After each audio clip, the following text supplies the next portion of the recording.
Wednesday, noonish. Every Wednesday, noonish. Every Wednesday, around.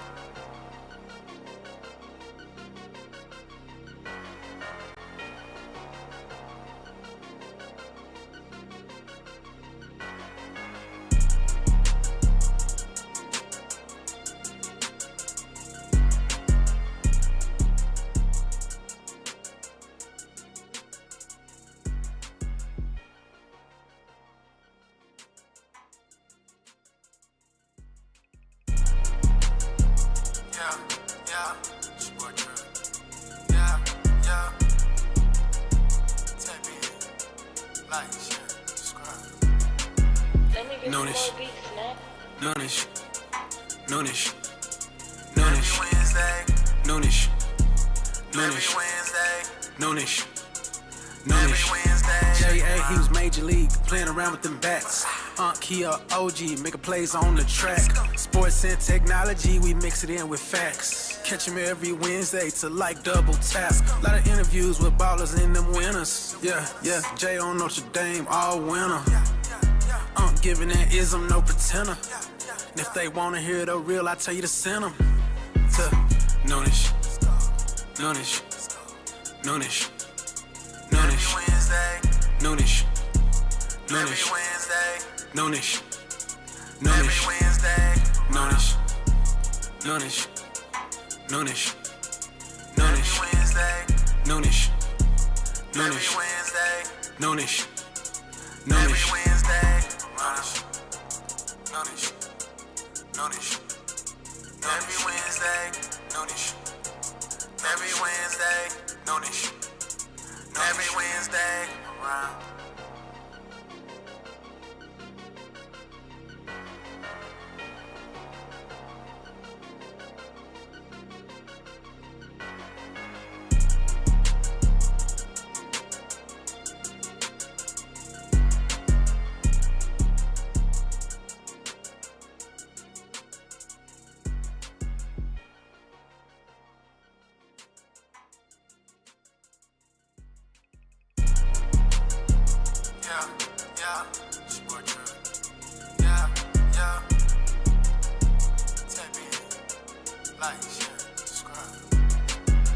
Noonish, noonish, noonish, noonish, Wednesday, noonish, noonish, Wednesday, noonish, noonish, Wednesday. J.A. he was major league, playing around with them bats.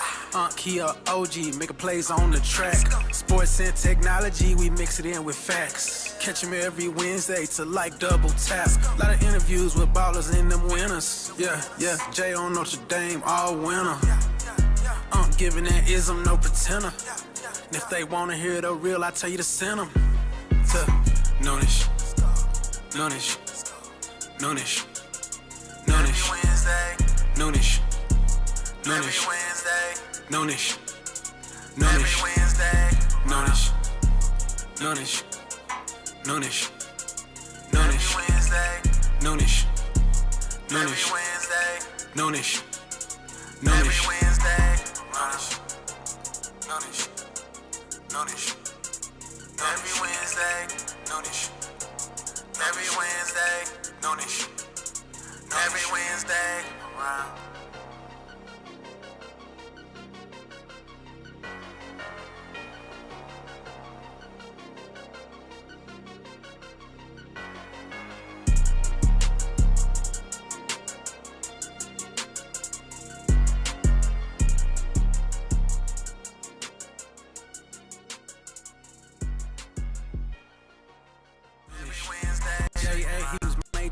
Playing around with them bats. Aunt Kia OG, making plays on the track. Sports and technology, we mix it in with facts. Catch him every Wednesday to like double tap. Ooh, turn all the way up, baby, on a Wednesday. Noonish, noonish. Hold on, let me. Every Wednesday, noonish. Let's jam just a little bit till we get this thing started off, you know. Gotta help you get over that hump, baby. Happy Wednesday to you, man. Happy Wednesday. Happy Noonish Wednesday. If you're new to the show, man, I'm your host, J.A., a.k.a. Jonathan Anderson, here with my awesome co-host, Paul. My own Ron Baldwin. What's going down, huh? I'm over here laughing. They got you choked up? Nah, yeah, the people got me laughing. They got you choked up already. We just getting cranked up. But anyway, I'm Ron Bower. That's J.A. That's my nephew. I'm his uncle. His mom is my sister. Real deal Holyfield. Ain't no games, man. Yeah. We talking dead serious around here. Yeah, we ain't playing no game. You know, I'm off the tree. You know, same tree Unc came up off of. I came up off that one. That's a real uncle right there. So yeah, man. Welcome to Noonish Sports and Tech, man. If y'all ain't ever been here before, go ahead and hit that subscribe button, like this thing, share this thing. We about to get into some topics. You might hear some things you never heard before. Okay? And if you heard it before, chances are it came here first. It came from us. And then somebody else said it. You know, that's that Cat Williams thing. That's that Cat Williams thing. Hey, you know what I'm saying? They got bigger platforms, so they come and take from us and go to. But anyway. Let's get started with the show. Yeah, and you know, we usually start with the first lady, Miss CY, but she's not here today. Yeah. And I know that's gonna make a couple of people sad because they tune in. Yep. Because it made me a little sad when I found out CY wasn't gonna be here today. Absolutely. Because that's our time together. Yeah, that's part of the team, man. Yeah, I mean, you see what happened when Luka couldn't join the Lakers. I mean, I don't think they was gonna beat the Thunder anyway, but I'm just saying. That's part of the team, and he wasn't there. It wasn't the same team. He wasn't there. Wasn't the same team. But anyways, let's jump this thing off with this first topic. Welcome back, Ronda Rousey. What you know about Ronda Rousey,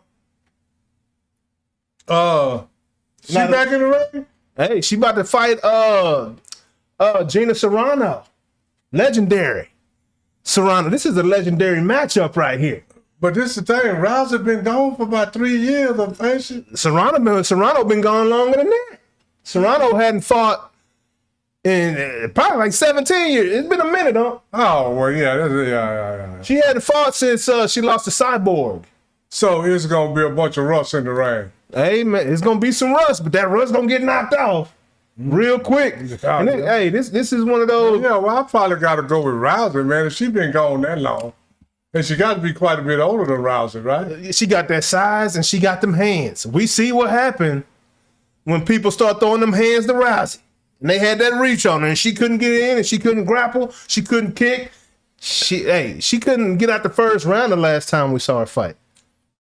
Oh, yeah. You know, with another similar style to Miss Serrano. Had them hands, had that reach. And Serrano ain't playing with him. But she probably was quite a bit younger than Serrano. Because if Serrano been out for 17 years, man, she got to be right. Well, I don't know. Serrano is the reason why Ronda Rousey started and wanted to fight. Because Rousey was just a wrestler before that. Yeah. Or not just a wrestler. She was, jiu-jitsu or something like that? Yeah, something like that. Yeah, so... you know, this is going to be a very interesting matchup, man. Yeah. You know, she's really going against the lady that she looked up to really bring her to the UFC side of things. But they're not fighting in the UFC. They will be fighting under the MVP label. Mr. Jake Paul is getting these young ladies paid, making the money they never made at the UFC. And they doing it on Netflix. So Jake Paul is behind MVP? That's Jake Paul's company. Okay. That's his brand. Jake Paul with Floyd Mayweather with MVP. Oh, yeah. But what he did was catch a... He had the money. Hey, man, once he got that bread off YouTube and got all those sponsorship deals, he made a very smart play and got a deal, partnership with Netflix. Holy cow. Okay. You mean to tell me we don't got to pay for it? But 20, 30 million people might watch it? Because they already paying for the subscription. Hey, that was a very smart move by that young man. Oh, yeah. And all the sponsorships that come along with these events. Absolutely. Jake Paul know what he doing, man. Oh, yeah. The boy can make some money now. He might not be able to. Oh, yeah. Just because this is the whole thing. Just because I say Jake Paul can't fight, and I'm not talking about he can't fight people that don't fight. He can't fight professional fighters. Yeah, Jake Paul. I mean, you fight, know, AJ, Anthony Joshua. Yeah, he can't fight them. But that don't mean he's not a good businessman. Well, at the same time, he beat Benavidez, a boxer.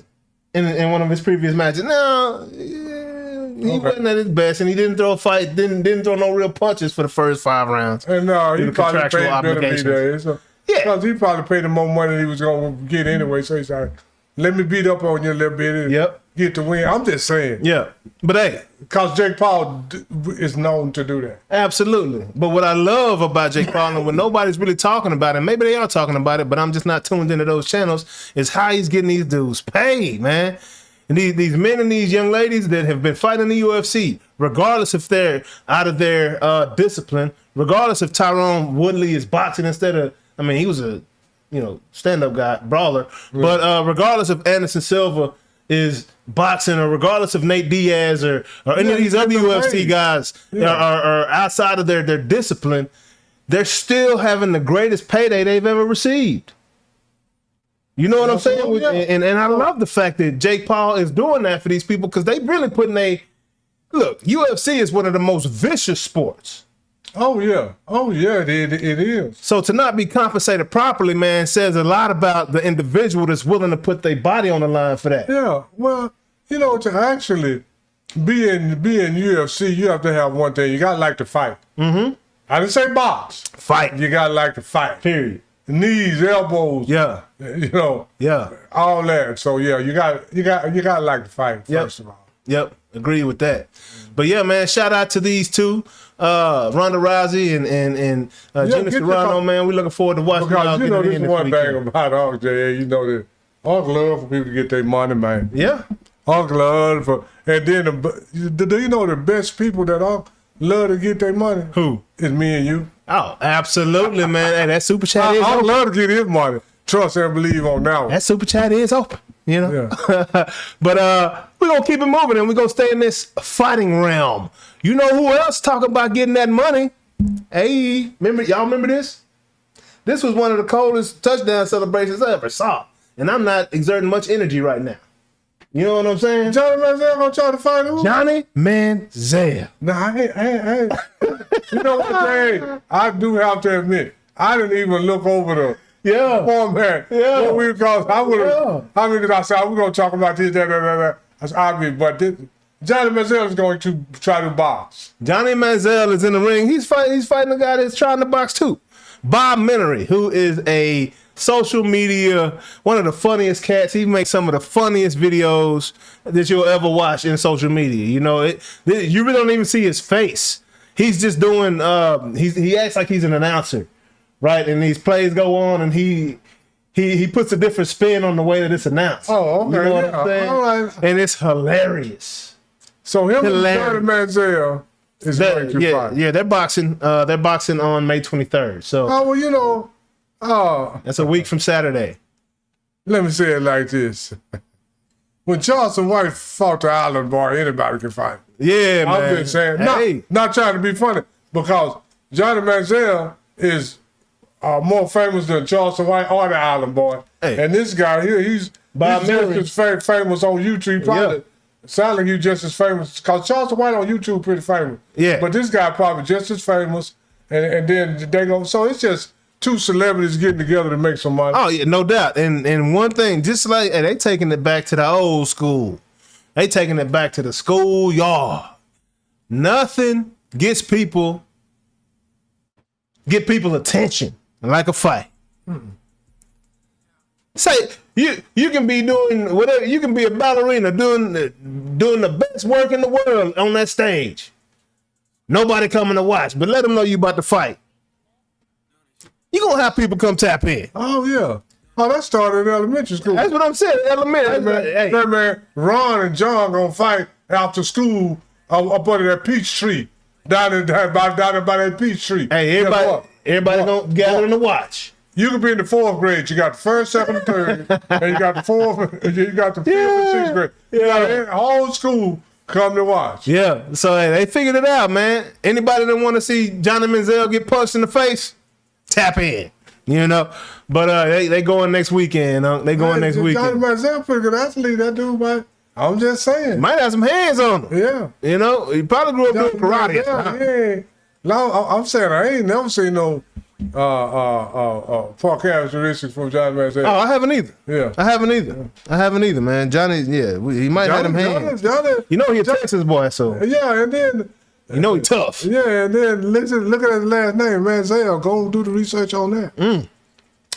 Hey, you heard it here first. Go do the research on the Manziels, dog. Hey, Johnny Manziel, that ain't no punk. I'm gonna say it like that. Yeah. Hey. So hey, if you like your daddy, he might. Johnny Manziel might have some hands. Yes, sir. But anyway, yes, sir. Kevin Hart roast. Did you see the Kevin Hart roast on Netflix, son? I just saw Cat Williams. Oh my I was surprised God. he was there. Hey, everybody was. And it was a shock. It was Venus and really Serena, kind of squashed the beat. yeah. Venus and Serena called him out. You know, they brought Cat Williams out. No, you know how they do the roast. They always bring people out you never expect, right? Like Will Ferrell brought out acting as Anchorman. Oh, so Ron he Burgundy wasn't on the brought out- list. I mean, he was on the list, but we didn't know it. You know, because they have people sitting to the side of the They gonna stage. roast him, yeah. And you know, certain people that are on the sides are gonna roast them or whatnot. They're gonna come up to the mic at some point. But other than that, you don't know who's gonna show up. Like we didn't know Venus and Serena was gonna come up, right? And then Venus and Serena brought out Cat, and Cat went in. He said he is perfected roasting Kevin Hart, and I believe it. You know, he said, but Kevin Hart got him back, and it was great to see those two. I would love to see those two work together, quite honestly, huh? Yeah. But the roast was hilarious, man. Oh, yeah. If you haven't seen it, you gotta go back and take a look at it. This whole thing, man. I don't know what the problem is, man, but I hate to see brothers beefing, man. Yeah, absolutely. I mean, Absolutely. I don't, man. I mean, you know, man, sit down and talk about it like grown men. Well, yeah, exactly. Let's have a conversation. Yeah. You know, but they said that every time they was in the same building, one would leave and they would never talk. Instead of just having that conversation. A conversation can squash a whole lot. Yeah, because first thing, we gonna have a conversation or a fight war. Yeah. And the conversation might lead to a fight, but we gonna get something. It's going to be some resolution, though. Yeah, that's what I'm saying. Because first thing, I ain't leaving just because you came. Yeah. You can go to hell. Yeah. You can stay over there, but I ain't leaving. And I believe the beef is about Cat saying that he wasn't going for that coonery, and every time he turned down a movie role, Kevin Hart came right behind him and did the job. That's a whole lot and ultimately took And I'm his gonna say career, it like this. right? Type thing. I wasn't there, and I don't know, but it's a, you know, when you just look at what go on, what Cat Williams said carried a lot of weight, and that's what pissed everybody off. Yeah. And the reason it carried weight is because if you didn't see it happen to him, you see it happen to 4 other people. Man. So what make you any different? Because entertainment is a tricky business. Absolutely. You know, it's a tricky business, and sometimes you got to do things that if you really want to be a big time entertainer and all that, you sometimes got to do some stuff you don't want to do. Hey. And it's up to you to do it or not. Simple as that. And if you don't, then you might get excommunicated. Yeah, absolutely. And that happens all the time, man. All the time. It's actors that I remember seeing back in the day, movie after movie for like 3 or 4 movies, and then they just disappear.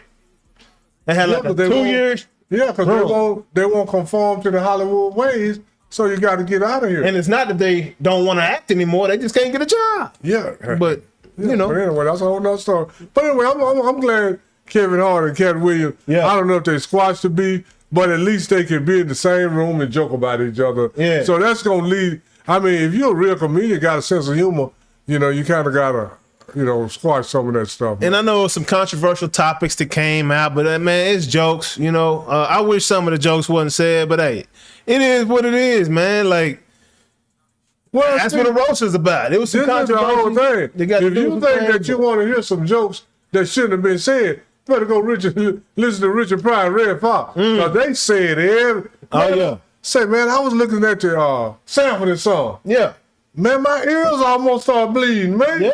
He said every spig, wop, wetback, nigga. Yeah. I say, good, I forgot. yeah, absolutely, Man, man. it made me cringe. Richard He Pryor, hey, on Saturday No. Night Live, they used to say No, stuff, I'm talking man. about on Red Fox on the Sanford and Sanford and Son. Yeah. Go look at Red Fox on Sanford and Son. Yeah. Then go look at Carl O'Connor on Archie Bunker. Oh, my Say, God. man, they said it. And then go look at George Jefferson. Man, they make me cringe. I can't even watch it now. Yeah. But back then it was funny. It was normal. It is what it was. You know, But that's how now- people spoke. Now they would get canceled. And I'm Yeah, surprised 'cause everybody- Man, and this is what I'm saying about the jokes. I'd rather the people say the jokes in front of me than behind my back. Yeah, absolutely. So I can respect somebody that got the gravitas to come out here and say these very distasteful jokes. Yeah. Knowing that, hey, there is a crowd for that. There are some people that understand it's just jokes and they're not taking it to heart and putting emotion behind it. But there was some very sensitive things that were said about some topics that I'm not gonna bring up because we don't do the political thing over here.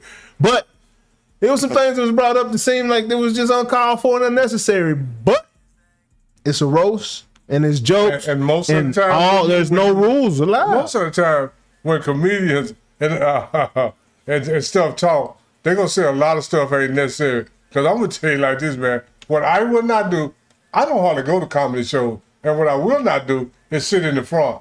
I would not sit in the front at a comedy show. What's good, Chauncey Billings? Chauncey said Eddie Murphy, Raw, or Richard Pryor. Hey, dead serious. Yeah. There's some cringe-worthy things coming out, man. Yeah. But yeah, if y'all haven't checked it out, man, 3 hours of your time, you know? if you can do that, go check out Kevin. And then if you can't do that, go in there and spot check who you want to see. Go in there and pull out Cat Williams. Yeah. I didn't watch no 3 hours. Yeah. It's too long. Yeah. There's very few things that I can do for 3 straight hours. Oh, for sure. No doubt. Yeah. I played baseball, so every game I played was dang in 3 hours.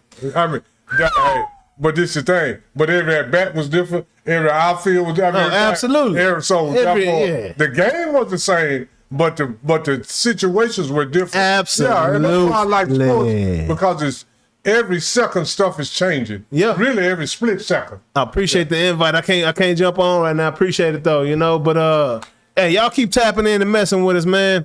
We if y'all are new to the show, once again, this is Noonish Sports and Tech, man. Go on and hit that subscribe button, man. Come join the fun. We have our own conversations, and now we about to dive into these sports right now. So my boy Tyreek Skubal, we talked about him last week, how he had to have the elbow surgery. Well, it's not that bad, evidently. He went and had some a scope done, and it's looking like he'll be back in June. Right? So, evidently it wasn't what we thought it was. In the Tommy John situation where he's guaranteed to be out for at least a year and a half, 18 months, something like that. It wasn't that. They went in and did a scope procedure, got up out of there. And luckily for the Detroit Tigers, man, that young man going to be back this season. That dude there can toss. But I don't want rock. Detroit to... I don't want Detroit to rush a young man back. Yeah. I want Detroit to do him the same way the Lakers did Luka. Lord. Lakers just said, forget this season, man. Let's get that. Man, well, anyway, that's a whole other story. We'll talk about that later. We're going to get that. Yeah, but I'm just had to throw a little jab. But yeah, man, I hope he come back, and I hope he come back right. And I don't want him to rush himself. Yeah. You know, but because, he actually had an operation, so take your time, come back right, and if you can't come back in July, come back in August. Yeah. But I'm gonna say it like this: come back, though. Come back. Come back, man. Make sure you come back, though. But don't be like Shane. Shane, come back. Shane. Don't be like Luka. Shane didn't come back. Luka didn't come back neither. Man, moving along. The WNBA has kicked off their season, and what a way to do it, man.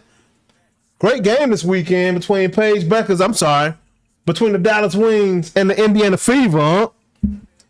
A lot of eyes on that game. So, man, Paige Buckers is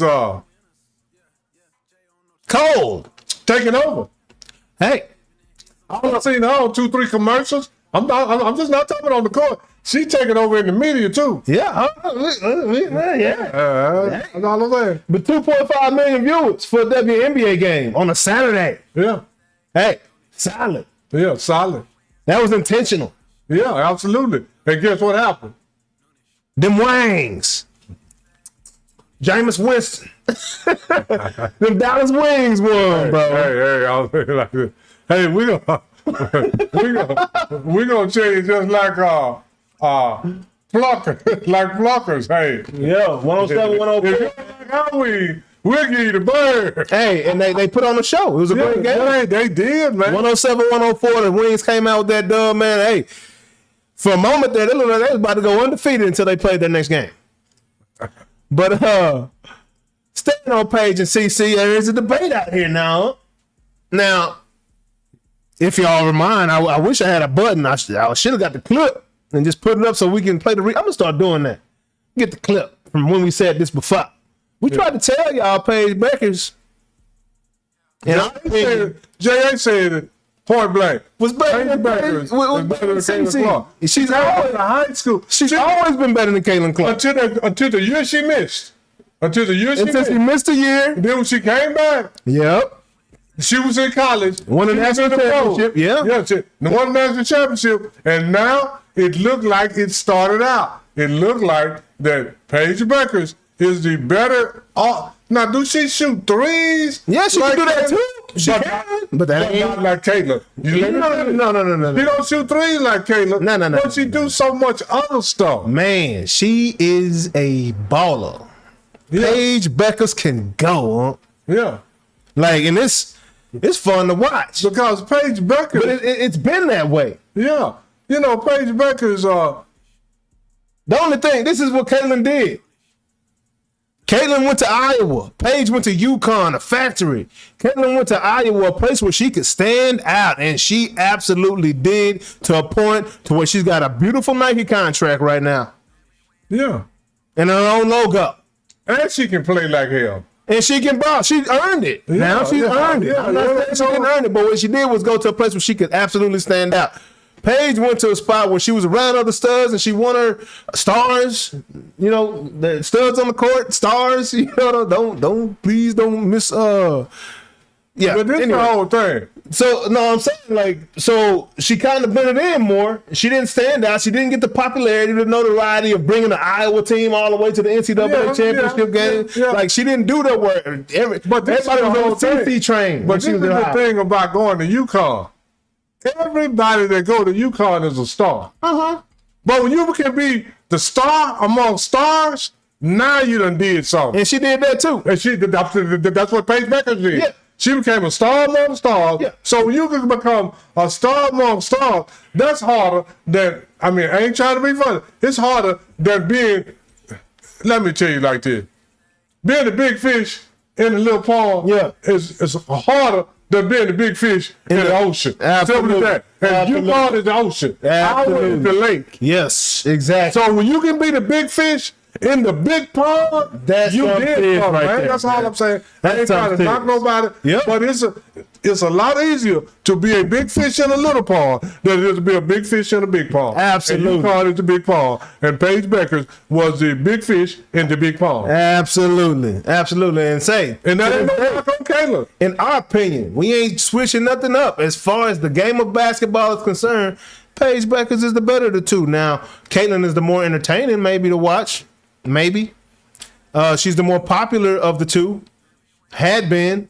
Well, she's right now 3-point shooting and having a bag is the most popular thing going. What's having a bag on? Having a bag, a whole bunch of dribbling for us. I don't know what a bag is. I mean, because the people that scored the most points on a consistent basis don't even have a bag. Yeah. So that means a bag ain't important. Yeah. Right? True. Because don't have a bag. Bag of tricks. He got a bag execution though. Yeah. So we just gotta give everybody their props, and that ain't no knock on Caitlin. But as an all-around basketball player, I'm not talking about a 3-point shooter or just a scorer or this or that. As an all-around basketball player, I am going to give the nod to Paige Beckers, me personally. Yeah, that's just my opinion. That don't mean you have to. That just means that's what I think. That's what I think about the situation in between the two girls, the two young ladies, the women. But Caitlin is a phenomenal also. Absolutely. That's not a knock on her. It's just saying that Paige is better. That's it. And it's okay. It's okay to have someone better than you and give you something to strive for. CC. Absolutely. But moving along. Last week we talked about Miss Van Lith getting cut by the Chicago Sky. Well, she was then picked up by the Connecticut Sun. So I believe she ended up in a better place. Yeah. Quite honestly. Yeah. And that's a good thing for the first thing. She made the team, right? Yeah. So she in a better place already. Absolutely. She wasn't gonna make it. She got cut over there. You made this team. You automatically in a better place because you're in the WNBA. Hey, you don't want to be somewhere that don't want you. Yeah. Absolutely. You don't want to do that. Man, big news for the WNBA. Hey, start of this season, there's 31 ladies that's making $1 million plus. Hey, that deserves a round of applause as far as I'm concerned. Yeah, and I'm going to tell you like this. If they want to pay that money, 31 players getting $1 million. They better keep Paige Beckers and Katie Clark on TV. On TV. In commercials, everything they can, so people will want to go see you. But if they don't know who you are, they don't see you, they don't want to see you. But if I see Paige Beckers on TV on a car commercial, she advertises several things. I don't know. I think one of them is a car. Yeah. Now, okay, this young lady, she on car. Let me go see her play. I mean, because I know who she is now. But if I don't know who she is, I don't want to go see her because I don't know who she is. There was a vote, and they said that Asia Wilson is the most marketable player in the WNBA. What do you think about that, huh? She should be. She's a 3-time MVP? I know 2 for sure. Back-to-back MVP. She done, and she's a what? How many times champion? Hey, several times. Several time champion, several time MVP. So she should be marketable because she got the credentials. Yeah. But you got to let people, like I say, you got to let people know. And I've seen her on TV. Actually, I've seen quite a few WNBA player. Absolutely. I seen push. I seen RJ Wilson. I done seen Caitlin Clark, and I seen Paige Beckers. They got to get their money back. Yeah. You can't expect these women to bring in these millions of dollars if you're not marketing them. If you're not marketing the game, you're not marketing the league. If you don't, you can't expect people to come out and watch and want to watch if you're not marketing the players and marketing the league. So hopefully they keep this momentum going and the game will grow. Yeah, absolutely. Bow, business. I mean, I think y'all know that business 101. Be about your business, man. You can have a great product, but if no one knows about it, you got nothing. There's some people went on Shark Tank. They made more money in the week after they had it was one person went on there. They had been in business like 3 years. They had only made $1.3 million. Yeah. And the whole time they had been in business. They was on Shark Tank, and the Sharks turned them down. Yeah, but by being on Shark Tank, they made more money in the next month than they had in 3 years. Exposure. Over $1 million in a month, and the Sharks turned them down. Exposure. Because people know who they were. And the Sharks turn them down intentionally sometimes. Sometimes they do it in a way because they're like, y'all don't need us. Yeah, absolutely. Go make your money. Y'all don't need us. You know? Guess what the Sharks turned down? I know this is about basketball. What's that? The Sharks turned down Ring Dobell. And then the next year, the guy that they turned down was a Shark. Absolutely. I remember saying that. But just by being seen. Yeah, that's it. Yeah. And if they market their players, like this year's 31, next year the ball will be 51. Well, congratulations. Man, I'm glad. Because just like I said a while ago, congratulations. I love to see people get their money because this is what no. The more money that's flowing around in the world, the more money gonna come to me. Because it's flowing around the world. It's flowing. It's flowing. It's free. So I know everybody get their money. Because I might not get as much, I might get different money, but money's flowing, some of it gonna come to all. You gotta get that. Simple as that. You gotta get that. You gotta get that. And that's what I believe. The more money flowing, that don't just apply to me. That apply to you too. Trip that goes. How you think you got that house on the lake, Trip? You know what I'm saying? That flow, baby. That flow, man. So moving along. Not talking about Caitlin Clark this time. It was two deaths associated with the NBA this past week. Yesterday, really. Oh yeah, Jason Collins. Jason Collins and Brandon Clark. Brandon Clark was drafted in 2019, first round by the Oklahoma City Thunder, and traded. Well, he wasn't even 30 yet, was he? He's 29 years old. Jason Collins was 47. Yeah, Jason Collins was 47. He the first openly gay player that came out saying we're gay. Yep, passed away from like a brain tumor, I believe. Oh, and he got a twin brother. Yeah, yeah. Oh man. Yeah. Say man, my condolences. I don't care about none of that stuff. Man, my condolences go out to the family, man. Yeah, and this other young man that's 29. 29, man. He was found in L.A. Said there was some paraphernalia around him, but I mean, you never know, man. Yeah. You know, it sucks. God bless his family, man. My condolences go out to the family, man. Yeah, mine too. And it don't matter, man. You know, don't try to run nobody's name down. Yeah, because it's the whole thing. You know, some of the same thing that he may not have been able to take. There's a lot of people that live through the same. Absolutely, man. So you know, and the only reason that you still here is because you was blessed or lucky or whatever you want to call it. That's it. But you know, so man, I feel bad for both of these dudes. Absolutely. You know, and you know, and especially man, the younger somebody is, man, the more heartfelt it is, man. He's 29. So much life to live. He's 29. So you know, his parents probably not that old. I mean, I'm just saying they're younger than me, but not probably. I'm pretty sure they are. And to lose, and to lose, say. I ain't even finna get into it, but to lose a child is just devastating. Man, that's rough, man. That's rough. But anyway, condolences out to the family, and we got to go on to the next one, Jay. Moving along. The 76ers have done something they probably should have done a long time ago. They have fired Daryl Morey. He's no longer there. So who is Daryl Morey? Daryl Morey is the GM. This is the young man that took James Harden there. And then James Harden got mad at him and wanted to get up out of there. I think Morey came from Houston. Yeah, Houston and Philly is where Morey's been. Well, he was at Houston, then he went to Philly. Yep, at Houston and Philly. I mean, all I'm saying like this, I don't care who the general manager is or who the coach is. Y'all ain't gonna win none with Joel Embiid. Well, this is the thing. Joel Embiid didn't. He was mad at Morey. So you know this number 3 for Oklahoma City. I'm like, who's this McClain kid? Oklahoma City just got bars in the coming out the garage, coming out here to play, man.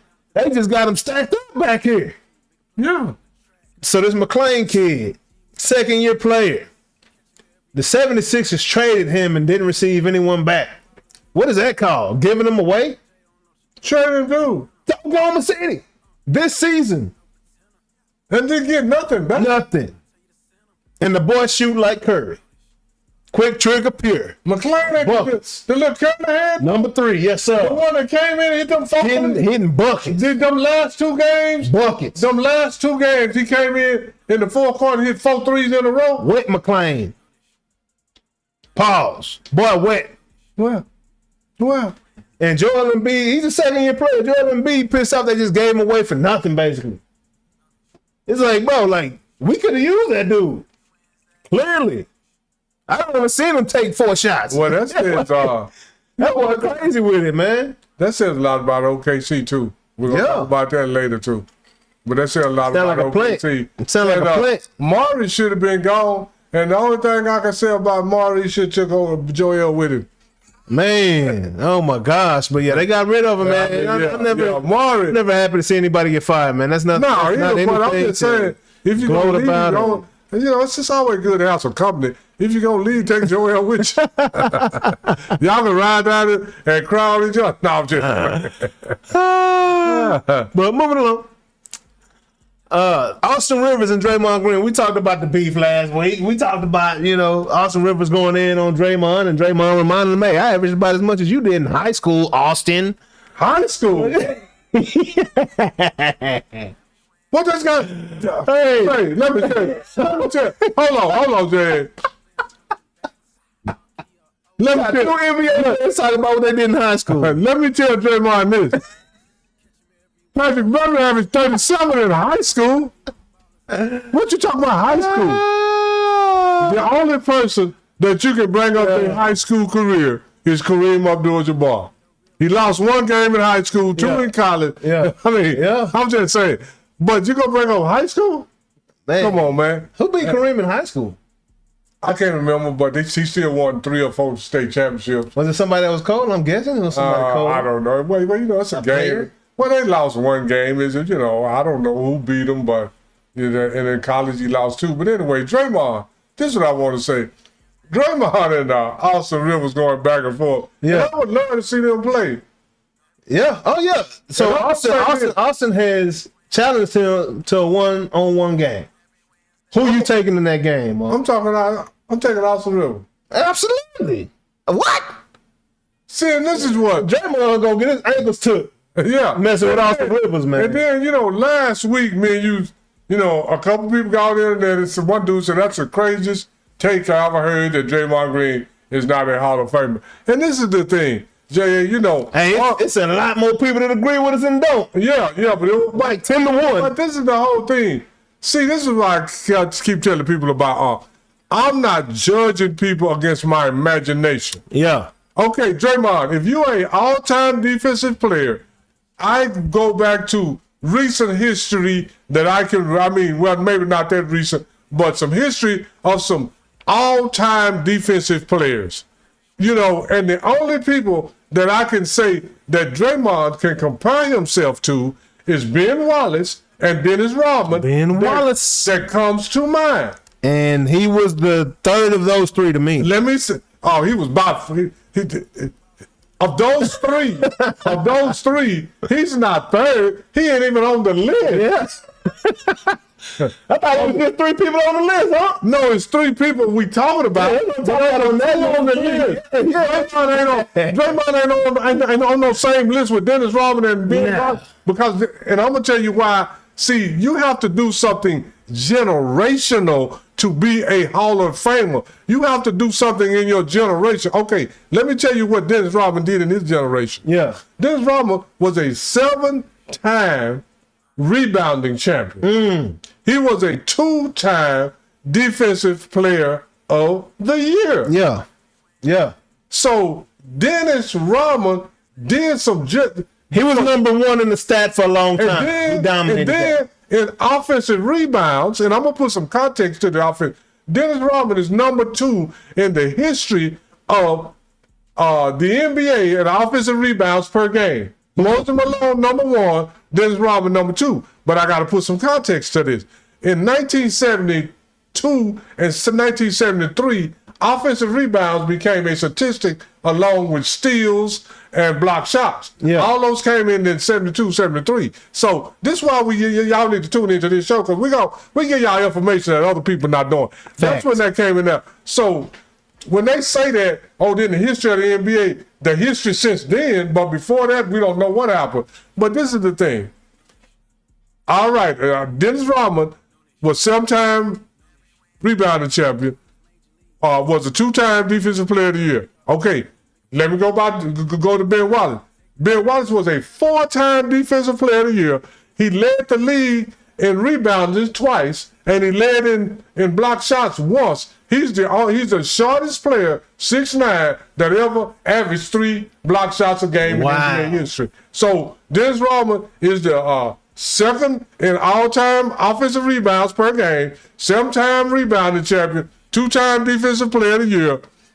Ben Wallace is a 4-time defensive player of the year, led the league 2 times in rebounding, block shot once. Okay, let's go to Draymond. Draymond, 1-time defensive player of the year. He led the league in steals once. Did he?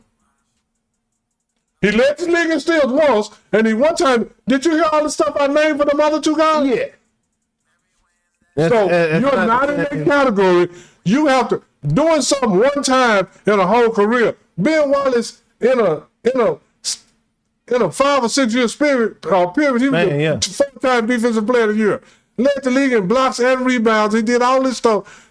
Draymond, 2.03 steals per game and 1-time defensive player of the year is not Hall of Fame numbers. It's just not. That's not generational. That sounds like a one-hit wonder. Ain't gonna cut. Like a one-hit wonder. Man, that's crazy. So when you can't do something 2-3 times, at least go on with that, Draymond. That's crazy. And then you average what? A triple single, man. You average 8 points and 5, 6 rebounds and 4. Come on, man. That's not worthy. So you got the 4 rings, but that don't make you Hall of Famer. If Underdog put this on, I got Austin. Mm-hmm.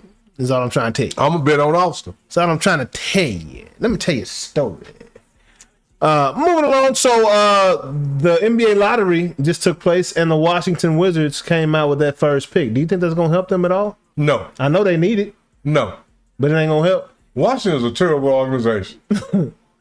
Just look at all the players they done had. I mean, when MJ came back last time, he didn't do squat there. Yep. I think they made the playoffs.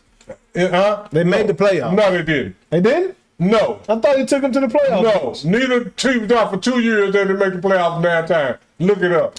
Never mind. Okay. He didn't turn. And then they come with Gilbert Arenas. All he did was hot dog. They made the playoffs. But once LeBron whispered in his ear, he was done. Then they messed off John Wall. They were. I mean, the Washington Wizards been at. Let me tell you something. The last time Washington was good, they were the Bullets. And that's politically incorrect anymore. So that tell you how long ago that was. Last time Washington was in, go look it up. Anytime the last time they were any good, they were the Bullets. That is true. We can talk about something else. That's true, man. So yeah, that means nothing. So That means nothing to Washington. moving along. Hey, AJ might go back to BYU.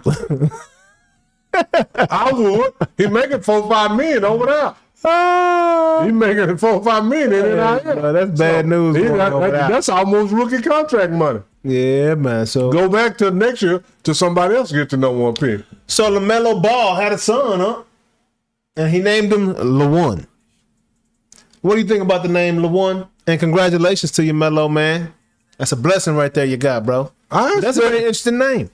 I expect nothing else from a ball. Yeah. And I'm gonna tell you like this here. Yeah.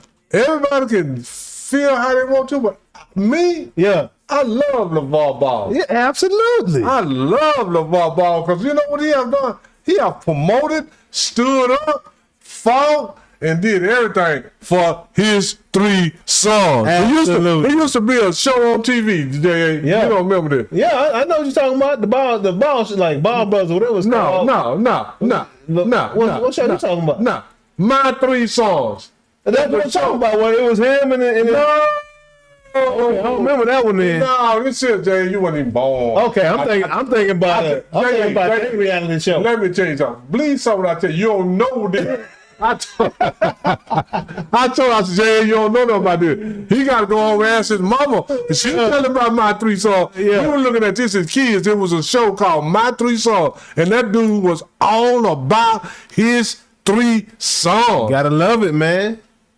Fathers. And when LeBron, when LeVar said that Lonzo was better than Steph Curry, I would have said the same thing about my son going to the NBA because I don't want him going in the court thinking that these players better than you. Absolutely. You already lost. Ain't nobody better than you, son. You are the best. You go out there and get Steph, LeBron, Jimmy, whoever the business. You are the best.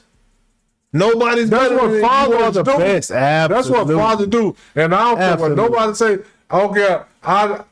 People may not like how he talk, how he act, but me personally, I love LeVar Ball. Yeah, because man. he's a father about his family. And one thing I know is LaMelo is gonna be a great father. Yeah, absolutely. That's all he know. Because that's all he know. That's all he know. All his daddy did for him. Yep. He gonna guess what? He gonna try to do 10 times that for his son, the same way you try to do more for your son. Absolutely, For you, man. absolutely. So Luka in the same boat, but he got his daughters. You know, Luka has said, you know, after the Lakers took that final loss, he's like, sorry, Slovenia, I won't be with the team this summer. Yeah, I will be fighting for My daughter. my parental rights. He won't. Absolutely. He won't joint custody of his 2 daughters. Absolutely. And Put I'm his a family shit like first, you said. man. I love that, Luka. Yeah, I'm sorry. and this whole thing that I got I'm not to tell, sorry. and this whole thing I got to tell Luka, people might not like what I say. Luka, you're going to get joint custody of your daughter because you know why? The woman already worked out what she wants. She got a bunch of your money. Yeah. She got a bunch of your money. So she'll give you joint custody, Yeah. but she want the money. That's it. And she going to get it. That's it. And it's going to be a lot. Yeah. But hey, And you know why? you're doing the right thing, Luka. Yeah. Oh, yeah, you're doing the right thing. Fight for your You're family. doing the right Luka. thing, Luka. And because this whole thing, you didn't fight for the Lakers, so fight for your family. That hammy, dog. This all I want to say. This all I want to say. We're going to get to it, though. Okay, all right. Well, yeah, well, you can, yeah, go ahead. yeah, Go we, ahead now. we're going to get to the games now. We get into the playoffs for No, sure. I'm just getting to Luka, period. Yeah. I ain't talking about the player whether I say yeah, but we'll talk about it when we get there. I just hope we can win a game. Trying to win a game. Another game. All right, moving along. But shout out to you, Luka, man. I love that. I love that decision. Oh, man. yeah, I love that First, decision. man. I ain't got nothing. Fathers, baby. I'm all about father. it. I'm all about it. Speaking of another father that's doing a great job shepherding his sons, LeBron James. LeBron James. Is LeBron done in LA? I hope so. You hope so? I hope so, because For whose sake? The Lakers' sake or for LeBron's sake? both. Oh, you think that's that? That's a Randy because Moss. This is the thing for LeBron's sake, he ain't no third option. And for the Lakers' sake, they got to build around Luka. And the money they got to pay LeBron, maybe they can get some younger guys to build around Luka. But for LeBron's sake and the Lakers' sake, I hope he is done in LA. Man, I mean that's I hate to say it, but I agree with you. You know. Yeah, for both. That you time said is last wrong. week, two things can be good at the same time. Yeah, man. Two Yeah, things man. can be good And at the same LeBron, time. but I feel that LeBron might stay on because this is one thing I do know. LeBron 41. Last place at 41 I want to be on a daily basis is New York. I don't mind LA so much. It's pretty chill out there on that West Coast. Yeah. But I'm just saying, as far as You want to chill, you want to try to win. I'm 41 up. I'm still trying to win, else I ain't playing. You right. If I'm You right. If I'm on the court, right. You right. If I'm on the You court, right. I'm You right. trying to win. And money ain't a thing in LeBron, so he ain't thinking about the death. I mean, but the whole thing may be living in New York. Now you gotta keep it because you got $100 million house in LA. Yeah. So you gotta keep your $100 million house over there. Now you gotta go live over here. Do you bring Savannah and the young daughter with you and let Bryce and Bronny do their thing at the house? I mean, Hey. Bryce and Cosby, Bronny at the. We don't know. It's cool to have $100 million house until it's time to sell it. Yeah, cause You ain't got that many buyers out there. Yeah, so you but know this what I'm is the saying? thing. He ain't gonna be in New York over a year or two. If he, I mean, well, we already said New York, but where else do it make sense for him to go? You think Giannis and LeBron gonna end up in New York? No, I take LeBron over Giannis. You don't think both of them will end up there? Because Giannis already said he want to be in a major market. He might be in Miami. Or something. No, Giannis gonna go to L.A. You think he'll go to LA? Yeah, Giannis gonna go to L.A. be with Luka. Is Giannis going to LA or Miami? Miami more grease than LA. L.A. more money than in Miami. Yeah? Yeah, oh yeah, L.A. Let me tell you something. L.A. and Boston run the NBA. Been running it for years. Oh, you talking about the Lakers? Yeah, Okay, man. okay. I ain't talking about just the city. But you know you got Pat Riley out there. That's LA and Miami now. Yeah, Pat Riley ain't did a lot out there though. No, he got a couple ships. Yeah, well, since he been down there, got a couple. LA got about 4 or 5, ain't it? Yeah. Kobe got a couple watches Yeah, down there. yeah, Now true. LeBron came and got one. Got I'm just one. saying, Boston and LA, well, they're gonna always be two of the top. Boston, LA, and New York probably gonna always be the three Top top dogs. candidates to go for a free agent. Yeah. If you want to win and make money on and off the court. Yeah. Because New York making money off the court is about equal to LA, if not over. Yeah, no doubt. Yeah. No doubt. No doubt. So you know, I mean, And you know Stephen A. want him to go there. yeah, he might be done in LA, but I think that if the Lakers want to grow, LeBron needs to move on, and if LeBron wants to have a chance for another championship, he got to move on too, because this is the thing. He is not going to win a championship with Luka. Yeah. Oh, He got a better chance. He got a better chance with Jalen Brunson and Carl Anthony. If they add another ball to the game, he might. What's that? If they allow them to play with 2 balls on the court at the same time. What's that in New York? In LA. Oh yeah. No, they gonna have to. No, because Luka hold the ball. Luka hold the ball too long. And I hope for Luka's sake that he learned something by watching LeBron in their Houston series. Yeah. Because this is what I want to ask you, Jay. Do you think?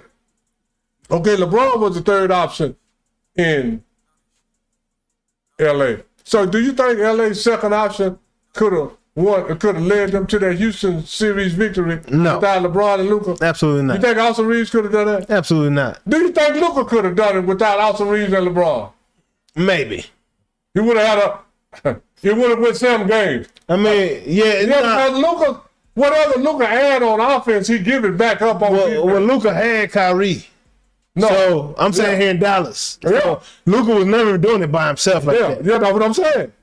So I can't say that he could do that. No, I haven't seen it. I mean, nobody knows. This is all speculation. But by me speculating, my speculation is that Luka couldn't have did it, or Austin Reeves could have done it. And this is the whole thing, J.A. People talk. Let's talk about the teams that's left in the league. Yeah. We're gonna take their lead horse. Yep. So who's the lead horse in Detroit? Cade Cunningham? Yes, sir. You think Cade Cunningham could have took LeBron Pace and led LA over Houston? No. Okay. So do you think Jalen Brunson could have done it? Possibly. But the answer is very likely not. Yeah, I'm just saying. So, they keep trying to diminish LeBron, but out of the team, I mean, let me ask you this. Do you think Shea Gilgeous-Alexander could have took that Lakers team and beat Oklahoma City? No. Okay, thank you. That's all I'm saying. No. That's all I'm saying. Absolutely not. So out of the lead horses that's left in the NBA playoffs, LeBron is still in the. I mean, I ain't trying to say better than Shea, but I'm just saying, I believe LeBron could do about with Oklahoma City talent the same thing Shea doing. Absolutely. But I don't think Shea could do with LA talent what LeBron doing. No. I don't think Cade Cunningham could do it. I don't think who's Jalen Brunson. Who else left it? And Donovan Mitchell surely can't. Come on. Well, LeBron showed this in the Olympics. Yeah, but like, he was MVP. He was the MVP of the Olympics. All the dogs on the squad. When they had to FIFA. Minus Jalen Brown. Yeah. Minus Kyrie. But Yeah. LeBron was still that dude. Over No Clay, question. over Clay, over Steph, Yeah. KD, Kawhi Leonard, all the guys. See, and this is what they keep saying. They have compared. Look over LeBron's career. They done compared. Jalen Rose might be better than him. KD might be better. Steph. All them guys that came and went, and all the time they were saying that, I kept saying they not. Yeah, no. They not. I mean, I ain't trying to be funny, but all them guys that came and went, Yep. and all that, they not, man. Yeah. You just cause you can shoot threes, but can you rebound? Can you assist? We're talking about Can total package. Yeah, total package. Kyrie might be able to dribble better than LeBron, but he He can't. can't do nothing else better. I mean, I'm just saying. Maybe shoot it. I think he can shoot it better than LeBron. That jump wet. Well, then you got to go to shooting percentage. I mean, I'm just saying. And I guarantee you, LeBron's shooting percentage better. I mean, what else you gonna go by? What else you gonna go by?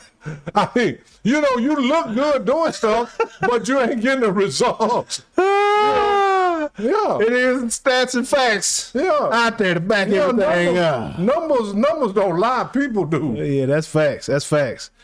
So, we're talking about overrated right now. Great segue into this next topic. The NBA's most overrated list came out. And I'm going to give you the top 5, bottom 5, however you want to put it. Yeah. We'll start with 5. And tell me if you agree with these names. Paolo Banchero at 5. Yeah. Karl Anthony Towns at 4. Trae Young at 3. Rudy Gobert at 2. And I don't know Sagoon first name, but Sagoon from the Houston Rockets at 1. Do you agree with these names on this list? And we're talking about the NBA's most overrated players now. No. What Paul George at? Oof. What Draymond at? Yeah. What Kawhi Leonard at? Kawhi went off now. When James got traded, Kawhi was going off. High 20s and 30s. Going in for them Clippers. He really was now. And they was in the play-in, right? Yeah. So all he did was get you the 9th or 10th play. I'll talk about something else. I mean, no. These guys, They got beat in the first round, didn't they? first off, they got beat in the first round of the play-in. Not of the playoffs, of the play. All I'm just saying, to me, most of these guys, if you got one guy on the list, read the name again. All right, so we got Paolo Banchero. I don't agree with that one. Karl Anthony Towns, Trae Young, Rudy Gobert, and Sagoon. before these playoffs, I might agree with you on Rudy Gobert, but I see his value now. At least I don't know, because hey, No, I disagree with that list. What Joel Embiid at? oof, He's the most overrated. oof. What Joel Embiid at? Would you put John Morant on this list? Would you put Zion Williamson on this list? Oh, Zion and Joel, they supposed to be so great. They this, they that. I mean, you know, Trae Young is small. He's nothing but a shooter. So, But we saw with Atlanta, only thing they did was get Trae Young up out of there and bring CJ McCollum in there. what CJ And they went on a crazy run. yeah, what CJ can do, the same thing Trae can do. We just not as little as Trae.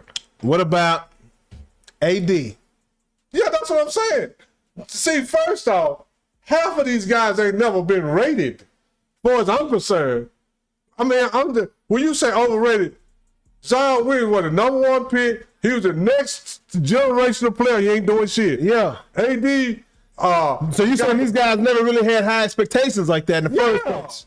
So how they gonna be overrated when they were? You said they weren't even rated. The only two on this list that's ever might been rated is Karl Anthony and Trae Young. Yeah. Well, Banchero, we talking about, I think he was #1 draft pick or something like that. But Paolo Banchero called to me. I think the young man signed. Yeah, I mean he's solid, but this whole thing, who drafted him number? We probably should have never been a #1 draft pick. Orlando Magic. Yeah, that's what I'm saying. So some of these guys,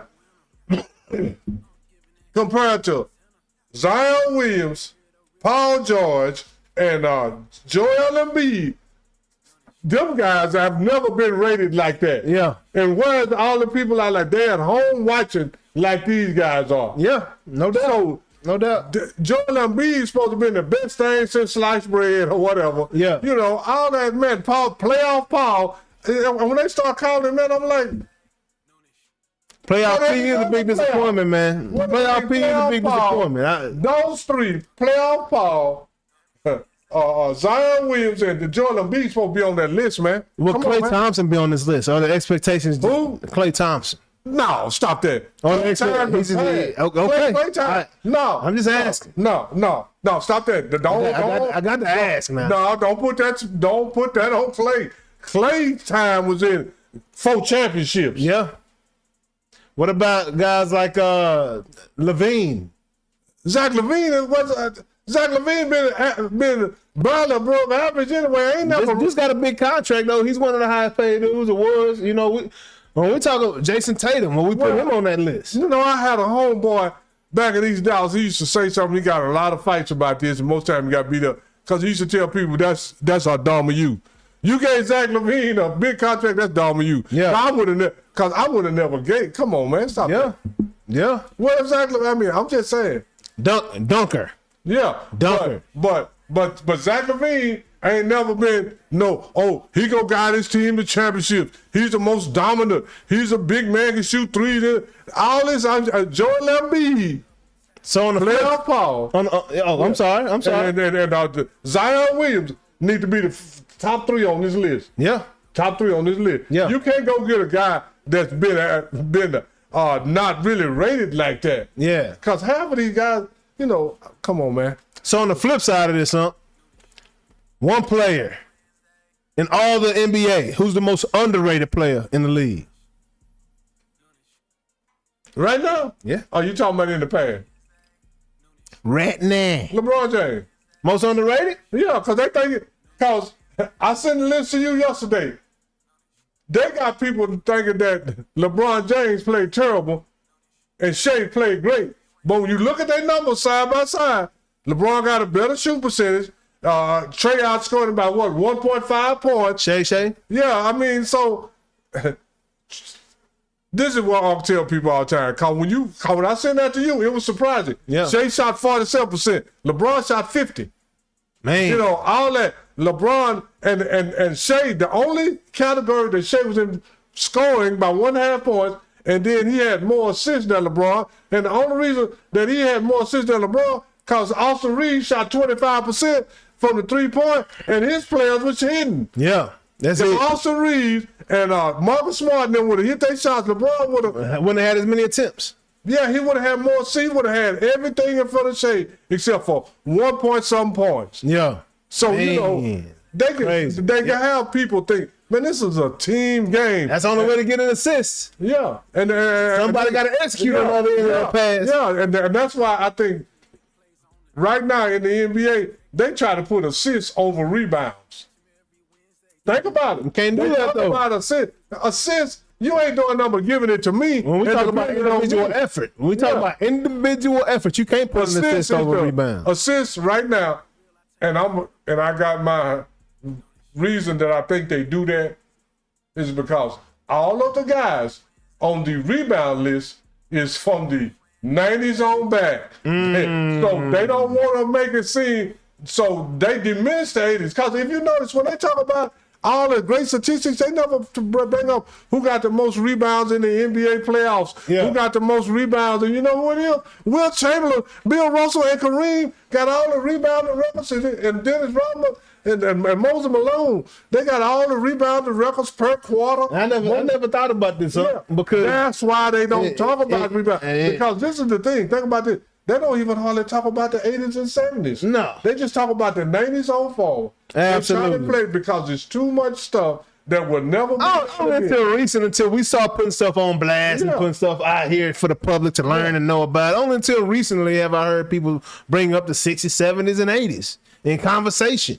Yeah. You know, period. But and that's that campaign thing again. It happened. Yeah. These are real things that happen with real human effort. You can ignore it all you want to, but it's in the NBA history, and you can't diminish it because it's the NBA. And on this particular show, we have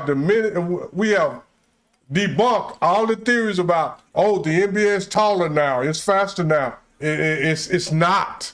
Yeah. It's not. Yeah. Facts. They actually just measure with their shoes on now. Yeah, because this is actually the shortest decade since the 60s. Crazy. So was Ralph Sampson taller than Wemby? Ralph Sampson was a legitimate 7'4". With his shoes off? With his shoes off. And Wemby's being measured with his shoes on or off? Probably both ways. Actually, they have went back now since 2000 and... I can't remember what year. They're inconsistent now. Some people measure with their shoes on, some measure with their shoes off. Wow, that's crazy. They done. That's why when you see Anthony Edwards and Jalen Brunson stand side by side, they look the same height almost.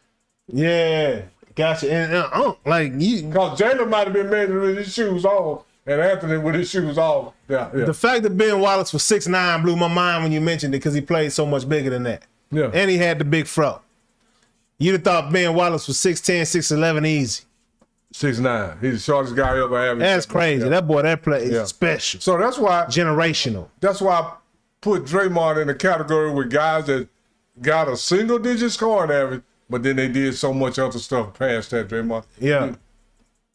One defensive player of the year. One time you led in steals. Come on, man. And that's just two a game. What's the defense like? Defense like having a bank account with $5 in it. You gotta have $5 just to keep it open. You can't take nothing out. You can just keep a bank account. Man. Like a bank account with no money. That ain't what you defense want. in the NBA. Come on. All these people talking about they stopped somebody, and I keep saying, get the film of it. And you talking about the Hall of Fame? Come on, man. Come on, man. Moving along. I just hope we can win a game. Playoffs. Another game. Playoff. You talking about the playoffs? I'm just trying to win a game. We're trying to win a game. The Lakers are trying to win a game. Man, the Sixers just trying to win a game. No, the Sixers just trying to go on vacation. Yeah, boy. Joel Embiid was ready to go on his yacht or wherever he was trying to go, because that boy, man. The process is over. Will Joel Embiid be traded this offseason? I doubt it. The Sixers love Joel. Philly love Joel. The city of Philly is fickle, boy. The city of Philly is rough. They love winners. Yeah, and they hate everything else. Absolutely. Everything. City of bigots. Say, man. They hate everything unless you win. Say, man, Philadelphia Eagles fan, they snowball Santa Claus, man. Mm-hmm.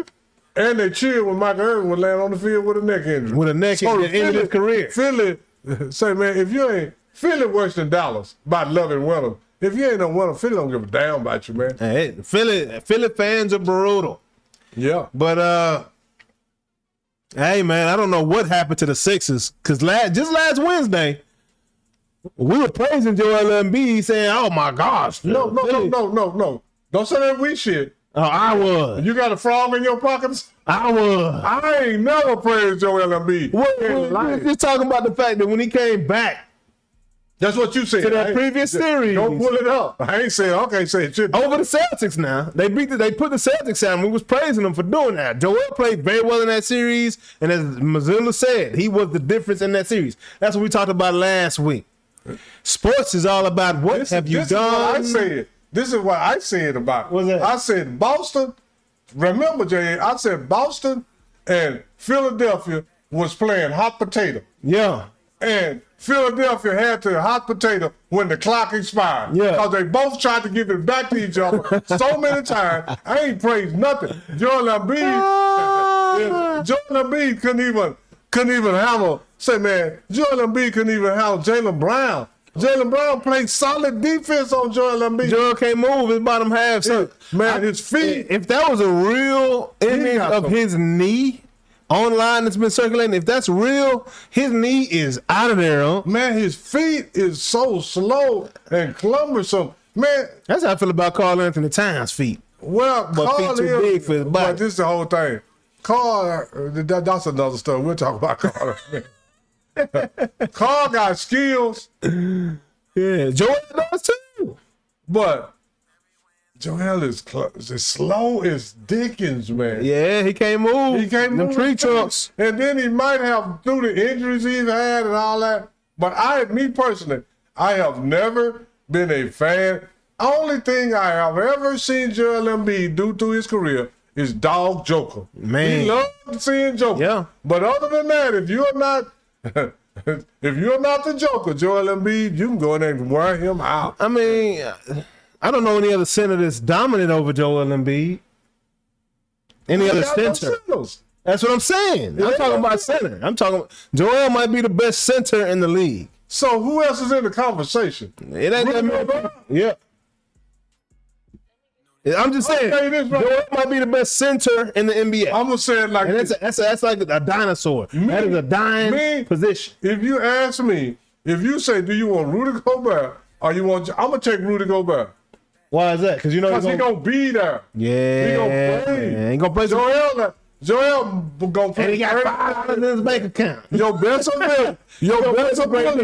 Now your best ability is availability. Yeah, man. And Rudy is available, and Joel not. Yeah. That's just what it's been, and that's just what it is. That's just what it is. The Frenchman, I'll take Rudy Gobert.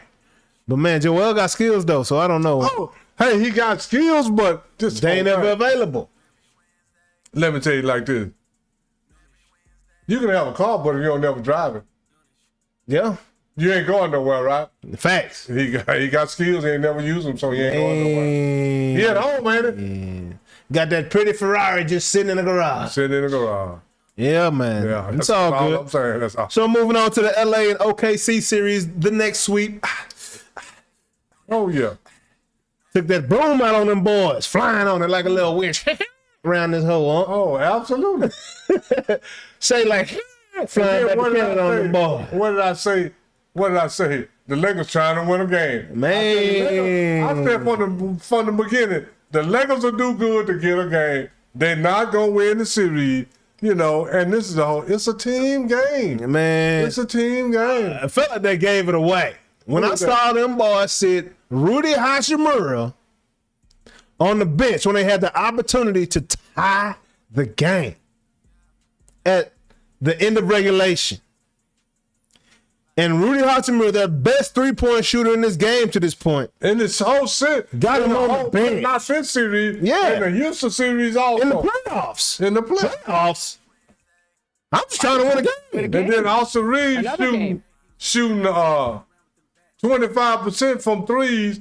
And they got Maxi Kleber, former Dallas Mavericks. Not only that, ever since Maxi had chill bumps on his arms when he came in the game he hadn't played in so long. And I don't know if you noticed this, Jay, and I said this before. I said, when Austin Reeves come back, he going to disrupt the whole team because Even though DeAndre Ayton ain't doing nothing, he did less when Austin Reeves was in the game. Absolutely. Marcus Smart, he did less because Austin Reeves has the Luka disease. He hold the ball too long and he talked to the referees too much. Everybody, Luke Kennard looked better when Austin Reeves wasn't there. Hachimura, even everybody on the Lakers roster, because this is the thing. They knew they were going to touch the ball so they could get it, pass it off, pass it around.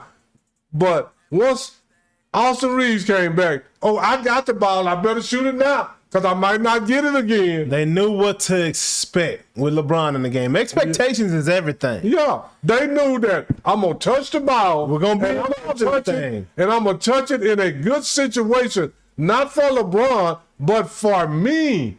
LeBron is going to pass me the ball in a situation that he knows that I can score in. Well, so tell me about the Showtime Lakers. What they know about that team? Magic Johnson drove that thing, right? Yeah. But his squad, they knew everybody had to be ready for the ball. Yeah, at all times, and this is the whole thing. Everybody knew they were going to touch the ball. They had to. Exactly. And the Showtime Lakers would run, and then when somebody slowed them down, come on, Kareem. Yeah. This guy who. Yeah. This half court. They had the best. During that time, they had the best fast break team, and they had the best half court team because they had Kareem. Yep. When you got Kareem, you got a good half court because all you got to get to him. Yeah. All you got to do is get to him. Spread out. Here you go. It don't matter if it's 18 feet, 15 feet, 12 feet. Do your thing, Kareem. 8 feet. Kareem going to hit the sky hook from 18, 20 feet. Yeah, man. On in. Can't beat it. You know. So they knew their roles is the main thing. Yeah. On the Showtime team, and when Austin Reeves was not in the playoffs, everybody knew their roles. They had expectations. When Austin Reeves came back, they didn't know what to do because Austin got the ball too long. And Austin, it was a couple of games, period, especially against OKC, that Austin couldn't hardly get the ball over. Cannot win with him. You cannot coach with him. And everybody talking about Austin is a number 2 option on the Lakers. Because if he was on OKC, he'd be hard pressed to get in the rotation, man. We saw, because Austin Reeves came out. I've seen 2 or 3 guys from OKC got a better 3-point shot than Austin Reeves. They play better defense. I called Austin Reeves the Alex Caruso 2.0, and Alex Caruso coming off the bench, ain't he? I'm gonna say it like this. I don't even know if he Alex Caruso 2.0. I'm just saying that's what the Lakers want him to be. At the best, he could be Alex. Because if Caruso was still there, we wouldn't know who Austin Reeves is. Absolutely. Because Caruso is a more athletic, and he's a way better defensive player. And this series missed something to Caruso. That boy was balling. And Austin Reeves is a poor man's Caruso. Caruso been balling ever since he left the Lakers. And he's still not a number 2 or 3 on the OKC. And do you know what? When Caruso left the Lakers, I was like, what the hell they doing? OKC made a point to not play Jalen Williams once. Yeah, Jalen Williams. And he's the OKC number 2. Yeah. Ted Holmgren. Yeah, really, he really is. And did OKC look like they missed him? Not at all. They just showed you we got more firepower coming off the bench. Yeah, but this is what OKC got to be careful of too. Boy, the next 2 years, everybody, the next 2-3 years, everybody go. OKC got about 4 or 5 guys finna get $100 million. They might not get to $200 and $300 million, but OKC got about 4 guys finna get. Cause this is what they about to get picked apart. And I ain't even by the rest of the league, right? They a farm team right now. But you know what OKC is winning championship. OKC still got about 6, 7 on 1 draft charge coming up in the next. Man, that's crazy. Years. That is crazy. Whatever they did, man, that's crazy. And I'm gonna say this about OKC. Over the last 15 or 20 years, over the last 15 years, OKC been the best organization in basketball. Man. Hey, they built KD and Russ now, right? Yeah. All of them left. Now look what they done built a better. Right back. Turn it right around. I mean, it took a minute, but. I mean, did it though? KD and Russ still in the league. It didn't take that long. Yeah, that's what I'm saying. I mean, when I say a minute, it took 5 or 6 years. Yeah. You know, they just But they won a title already. But Yeah. then the year before that, they had the best record. They just didn't win it. Oh, they back to back champions already? Well, they finna be. Oh, yeah. I'm just saying. You think I'm so? jumping the gun. I'm Yeah, jumping okay. the gun. I'm jumping the But I'm saying, right now, I don't think San Antonio can beat them. And I don't think that nobody in the East can beat San Antonio or OKC. I don't think nobody in the East can beat Minnesota, but they're moving along to that series. I mean, they'll have a hard time doing it. It'll be a struggle. It'll be a struggle. But them two right there, For sure. I don't think nobody. Swept. Maybe gentlemen, sweet. Yeah, and I'm going to tell you, So- if OKC play up to their potential and they get Williams back, they fool around and sweep San Antonio, man. Man, I'm just saying. this is what I'm trying to say, though. So, San Antonio and Minnesota is a hell of a series right now. And more than anything, what I'm appreciating about this series, and y'all know I love AE. See, I named the show on Monday because the series was tied at 2-2. Yeah, he taking over. You know, AE was back. You know, came back healthier, doing a lot more than people expected him to. We thought he was going to, put up 16, 18 points. Boy put up 30 something. So I titled it on Monday. Yeah. Had I not titled it until last night, that boy Wemby, that same game that he came back and did what he did, Wemby got kicked out that game early on. First quarter, elbow to the throat. Yeah. Nas, I love what I'm saying out of Wemby. Wemby ain't no punk, huh? Say, man. Wemby ain't no punk, huh? He ain't no fault boy. He ain't got no confidence issues from being tall. He know who he is. And Wemby Let me tell you like is this. a dog. I ain't mad at Wemby at all for elbowing that boy. I'm not either. Shaq would have done the same thing. The only thing that I hated that Wemby got kicked out the game, because if Wemby would have got kicked out, the series probably be over. What's up, Hawks ATL? Say Bron right where he need to be. His impact ain't the same right now. Bron is the third option in the championship team.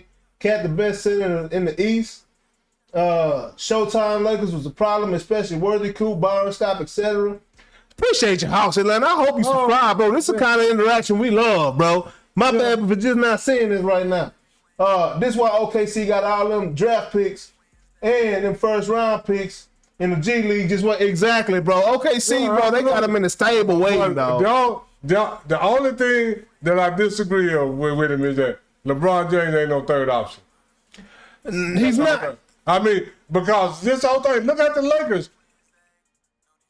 Did Austin Reeves come back and take over and go to he should have came in and been the number one option, but again, instead of Austin Reeves coming back and having it, Austin Reeves was a liability. Let's think about it like this. Let's say Luka and LeBron was hurt. Would the Lakers have gotten past Houston? No, absolutely not. Now, maybe if LeBron and Austin Reeves, maybe Luka could have gotten them past Houston. Maybe. I don't even think Luka could have did it. Maybe. Because this is the thing. It's a matchup problem. When Luka's in the game, Hachimura, Marcus Smart, and Luke Kennard don't play like they do because Luka had a ball too long. And if LeBron and Austin Reeves both ain't there, Luka sure finna dominate the ball. And I know LeBron ain't giving the effort on every play, but LeBron still plays better defense than Luka. Than both of them put together. Straight up. So yeah. Third option by default. And I say by default because these are the pieces that we chose to go out here and grab LeBron. They're younger. Whatever, it's America. The LA Lakers, LA fans want to see this. You know, and this product out here. So LeBron, take a back seat. It might have been a good thing for LeBron though, because he had the energy. He had the energy to do what he did against Houston. That's one of these new terms: first option, third option, second option, all that. I never heard that Kevin McHale and Robert Parrish and Dennis Johnson was second, third, and fourth options. All I know is that, okay, he the lead horse. He's the main man. But these options and the reason, and this is the thing how this is how certain players get MVP. Because in this series, you might need to be the lead horse. Yeah. You may need to be the number one. Yeah. That's how James Worthy got the Finals MVP is because he, at that particular series and at that moment, James Worthy had the hot hand. So you the number one option now, James, because you playing like a number one. See, these guys now don't know how to adjust from being a first option to a second option. Because back in the day, I mean, because this is the thing, Kareem ain't never been no second option to nobody. Yeah. Do that mean that he always got the ball first and shot all the shots? No. That means that when it come time for everything to happen, for y'all to give me the ball, I'm the best option you got right now. Yeah.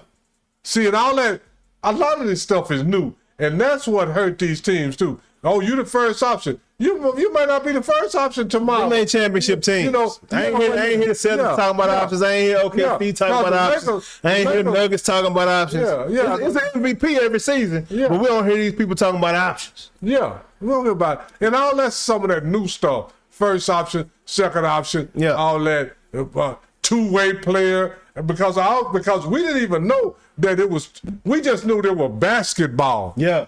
Oh, he was a good two-way player. We rest him on defense. Oh, that's that new age stuff. Yeah. Because back in the day, every team had so many good players. You couldn't rest off of Walt Frazier and then get on Earl the Pearl. It wasn't that many teams. Yeah, but that's why everybody had good players. Absolutely. Like WNBA. You couldn't rest off of Jerry West and get on Gail Goodrich because Gail Goodrich averaged over 20. Yeah. So how you gonna get some rest off somebody average over 20? Exactly. You know, that's crazy. So all that's just new age stuff. Yeah. And that's why I'll say some of these because this is the thing. If every game the scouting report said, okay, here's Ron Bower, sag off of him. You sagged off me for 82 games. Well, I'm in the NBA. Man. You left me open for 82 games. 82? Why am I in the NBA? I don't know. Maybe you can rebound. Maybe you got good defense. Hey, that's it for 3 rebounds. Draymond. Yeah, I mean, I'm Draymond Green. And the scouting report says sag. I'm going to sag on Draymond. I'm going to let him shoot that 3, dog. I'm going to let Draymond shoot as many 3s as he want to, dog. As a matter of fact, I'm going to encourage you because I'm going to be going down the court saying, shoot it, Draymond. Yeah, I bet you won't. That's all. Bet you won't shoot it, all that 1, 2, and 3 option. Yeah. That wasn't back in the days because, when you played the New York Knickerbockers, when they had Earl the Pearl Monroe, Walt Frazier, Willis Reed, Dave DeBusschere, and Senator Bill. This is the guy who became a senator, Senator Bill Bradley. Everybody was averaging. The only reason Bill Bradley had the lowest average, he had 13. His average was 13. But if you doubled off Bill Bradley, his average would have been 20. Yeah. Because he can play. Yeah. These guys, some of them got some, I'm old school and all that. We got some guys in the league now that can't play. And that's why OKC is killing everybody. Because OKC got about 9, 10 guys that can play. Yeah, man. That can play. That's why they killing everybody. They can go for sure. So now, moving along, we got one more series to talk about. And this is a very good series, huh? This is just a good series, man. Sorry for them. New York gonna be well rested by the time they get done with this one. Cleveland and Detroit, huh? Now, James Harden and Mitchell, hey, they got old Spider. Hey, they got so much riding on this. We got to see if they really love basketball. I believe Spider does. We finding out if James Harden really loves basketball right now. What you in it for, James? Because we done seen James fold in the playoffs time and time again. How many years James been in the league? About 13, 12 or something? He been over 10, right? He was there with Russ and KD. KD been going from OKC for a minute. Yeah, he was over there through 3-4 years. Then he was in Houston 6 or 7. Yeah. Then he went to Brooklyn for 1 or 2. Yes. Then he went to the Clippers. Yes. So. You skipped the Sixers. Yeah. And you asked me, do I think he loves basketball? Yeah. Hell no. Hey, man. He know the strip club. I mean, this is the whole thing. James been in the league 13 years. He ever did nothing to me. To me He personally, is who we thought he was. you asking me, do I think that he gonna exhibit something this year that he haven't exhibited? I keep telling people, I've got a little police in him. I'm going by his MO. In the last 10 to 12 years, he ain't showed me nothing that make me think he love basketball. So why would I delude myself to think he gonna do it now? Well, you know it takes men a little bit longer to mature. Okay, but he ain't the only man. Maybe he matured. Yeah. Magic matured at 21. He went from the NCAA championship to the NBA. All that thing. I keep telling people, I'm judging these guys to get stuff out of all. Hey, but Magic was smacking cheeks in the forum. He didn't have to go to the strip club. Yeah. Well, that's another story. That's another story. Hey, 2 games. How many seasons he played? But this is the whole thing. Once Magic got through doing all that, Magic loved the game. Oh, absolutely love the game. Because he proved it on the court. You know what I mean, all I'm saying. He didn't go missing in the fourth quarter. Yeah. He wasn't hurting with all that. He loved the game more than he loved the cheeks, for sure. Yeah. Oh, absolutely. Because the game gave him the cheeks. See, you get it tricked up. You think the cheeks gave you the game. Magic no longer see. Whatever you love, you got to put that first because that's going to bring the other thing. You know, the cheeks was Magic's second love, but basketball brought the cheeks, so he kept his loves in order. Yeah, He kept first things first. First thing first, and man. these boys can't seem to do that. Yeah. That's the same way like Michael. They talk about Michael, they dropped him off one time on the bus at the bar, and they said, pick me up all the way back to the game. Yeah. And then when they picked him up, they said they smelled beer on his breath. But he went out and got 40. He loved the game. He loved the game. More than anything. He was getting ready. Because just the thing. He was bringing just to prove a point. Because if he wouldn't have got 40. About the game that he loved. Because if he wouldn't have got 40, the next time they said drop me off at the bar, they would say, hell no. Yeah. You dropped me off last time, you didn't do shit. Yeah. But now so you gotta keep first things first. Yeah, and then all the stuff that you love are gonna come with that. So who you got winning that series though? Detroit or Cleveland? Cade Cunningham a dog. I want to say Cleveland so bad, but they got James Harden, so I'm gonna say Detroit. Man, I'm gonna take Cleveland on that one, huh? It ain't got nothing to do with James Harden. Got everything to do I with was just gonna say that because Donovan loved the game. If Cleveland win it, Donovan Mitchell got to drag James Harden. Donovan Mitchell and Evan Mobley. They got to drag now. And Allen, and Allen the center. Jared Allen, and the white boy they got from Miami with the low Hero. No, not he. Got a weird last thought with an S. Y'all know who I'm talking about. Oh no, the other one. No, he played Detroit. No. The dude came from Miami. Who Charlie Hero play for? He said Duncan. You talking about Duncan? No, Duncan Robinson played for Detroit. Yeah. I ain't talking about him. Oh, okay. Yeah, Duncan Robinson. Because Duncan Robinson, Tyler Hero, I keep them mixed up. Yeah. Now I'm talking about Max Strus. Oh, okay. Max Strus got some game. Yeah. So I'm gonna say it like this: if Cleveland win, and they got Dennis Schroeder over there. Oh yeah, I like Dennis Schroeder. Yeah, I do too.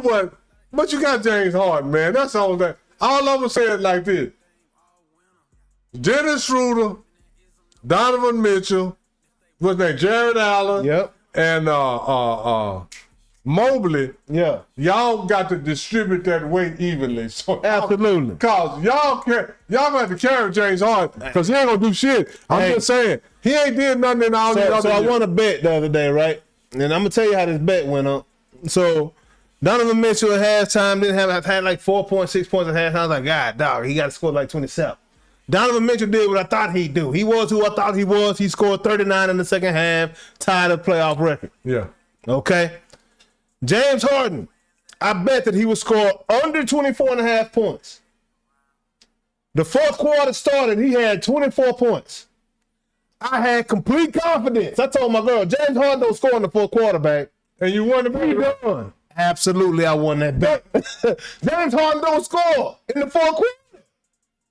He withers away. And for me, the fourth quarter is when the dogs come out. Yeah.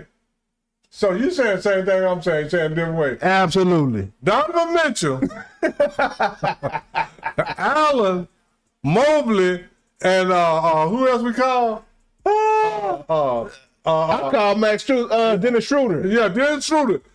Y'all got to carry that weight, distribute that weight evenly, because he ain't going to do nothing when they count the most. That's J.A. said the same.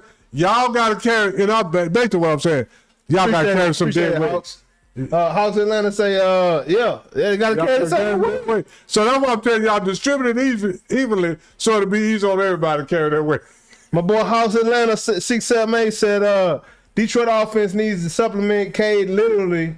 Yeah, Cade needs some help. Got to be supreme for them to win. Absolutely. Yeah, Cade needs some help. No one creators beside Cade. Yeah, that's the problem. But the only reason they're a little early right now. Yeah, the only reason I'm picking Detroit is because Cleveland got James Harden, man. Yeah, dead weight is hard to carry. Oh, for sure. Dead weight, that's all I'm saying. And granted, he did have 24 in the first 3 quarters now, but that 4th quarter, my man disappeared. That's about the 8th or 10th time I've seen him do that. You know, I've seen him do it his entire career. And they was lucky to get 24 out of a playoff game. Absolutely. Totally disappeared. Out of there. Like in the regular season, he have had some good 4th quarters. Hard be like, it's on y'all, dog. Yeah. I gave y'all what I gave you here. Let me see y'all. Hey, Jahard be like, I got 30. Y'all, rest of y'all got to do something now. If y'all want to win, it's on you. Yeah, it's on you. I'm out of there. I got you close. I feel great about my performance, but moving along, done with the NBA playoffs, man. I got Cleveland winning that series. Unc got Detroit. Unc be right oftentimes, man. We gonna see. I just don't trust James Harden. I don't trust him either, but I don't know. And everybody else, I don't know if those guys are strong enough to carry that dead weight. I feel like Donovan Mitchell is still trying to overcome. Remember when Shaq challenged him? Shaq was like, "Yo, it's on you, dog." Shaq was like, "I don't think you can do it, bro." And Shaq just be talking. Shaq got a selective memory. Shaq need to go back and remember the 6 times he got swept. Why he always trying to challenge somebody else? Just come on, man. Come on, man. And somebody chimed in and said not only did he get swept 6 times, he had 5 gentleman sweeps. Yeah. So that's 11 times out of your career that you went out bad, Shaq. And I didn't even know about the. I know he had 3 gentleman sweeps. I didn't know about 5. So 11 times. In the playoffs, you just, oh my God, out there. And you the most dominant center ever? Come on, man, stop that. Moving along. Yeah. On to the National Football League. Football coming back. Yeah, football king. This Texas, man. Yeah, football, man. High school, college, pro football. I mean, basketball, women's and football. all this stuff, track and field. All that's really prevalent, but in Texas, football is king, man. Simple as that. Absolutely, man. Simple as that. So that Cowboys schedule came out, huh? It is ranked number 20 in toughness.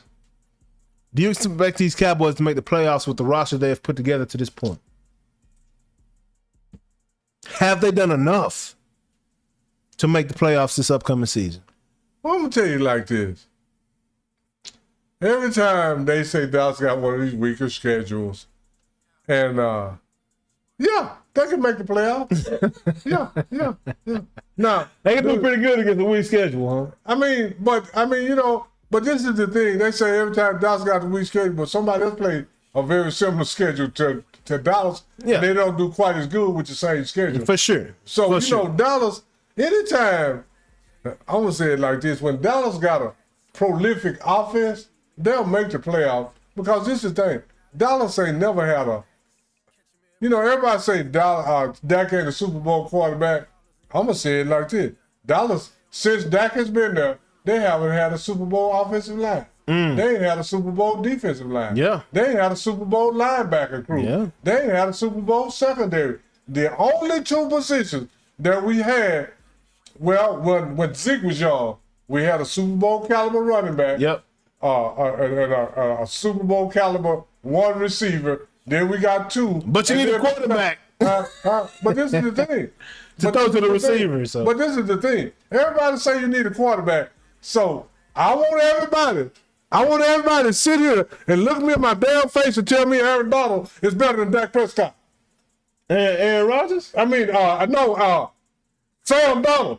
I want everybody to look me in my damn face and tell me Sam Donald better than Dak Prescott.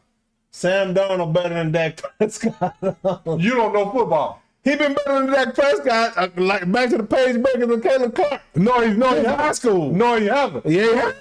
Look in the pros and see who got the better career. Sam Darnold went first round. I'm talking about I ain't expectations. talking about first. Yeah, you talking about expectations. I'm talking about what they have done. Go show me Sam I can't Darnold. tell you the number. Sam Darnold had enough attempts. The boy. That's not my fault. That's not my fault. So I'm talking about prior to the NFL, Sam Darnold was always projected to be better than Dak Prescott. Prior, you talking about prior. I'm talking about actually in the NFL. What they have done, Dak Prescott have done way more than Sam Darnold. Sam Darnold won a Super Bowl. Dak ain't done nowhere close to that. Sam Darnold had a Super Bowl defense and Super Bowl running back. Dak ain't never had come close to that. I don't know about that. Okay. I don't know about that now. Dak has some pretty good defenses with him now. Huh? He done had some pretty good defenses along the way now. He's had some pretty good defenses along the way. Why they didn't perform? Why they didn't win? Hey, there's been years where the Dallas Cowboys had #1 defense for a long stretch of the season. Go look it up when they had a #1 defense. Okay. I said for a long stretch. They ain't gonna show me when they had it for a long stretch of the season. No, I don't give a damn about stretch of the season. I'm gonna say top 5 defense. Dallas ain't had no top 5 defense. Okay. We're gonna look it up right now. Okay. All I'm telling you is that when you play San Francisco and Green Bay and you don't perform, you are not top caliber when you play. You a top 5 defense in the NFC East, like you said, against a weak schedule. But in the playoffs, If I give up 13 points in the playoffs, I expect to win that game. where Dallas I'm sorry, if I give up 17 points in the playoffs, I expect to win that game. The year the San Francisco 49ers beat the Dallas Cowboys, Okay. Christian McCaffrey had less than 40 yards. Okay. Deebo Samuel had less than 30 yards. Okay. And we couldn't put up 20 points. Okay.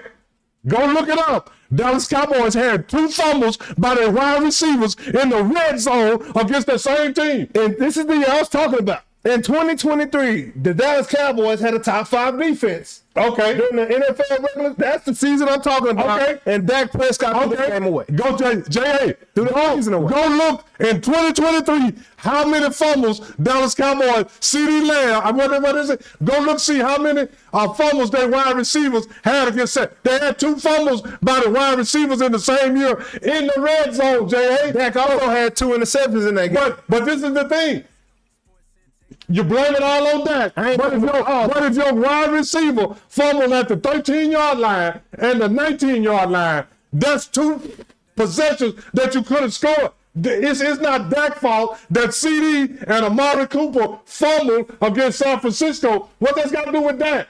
You don't have. That means that if your receivers fumble in the red zone, you don't have championship wide receivers. Don't blame it all on Dak. Dak haven't had championship teammates. They wasn't expecting that pass because it hadn't happened that many times. No, you got the ball in your hands.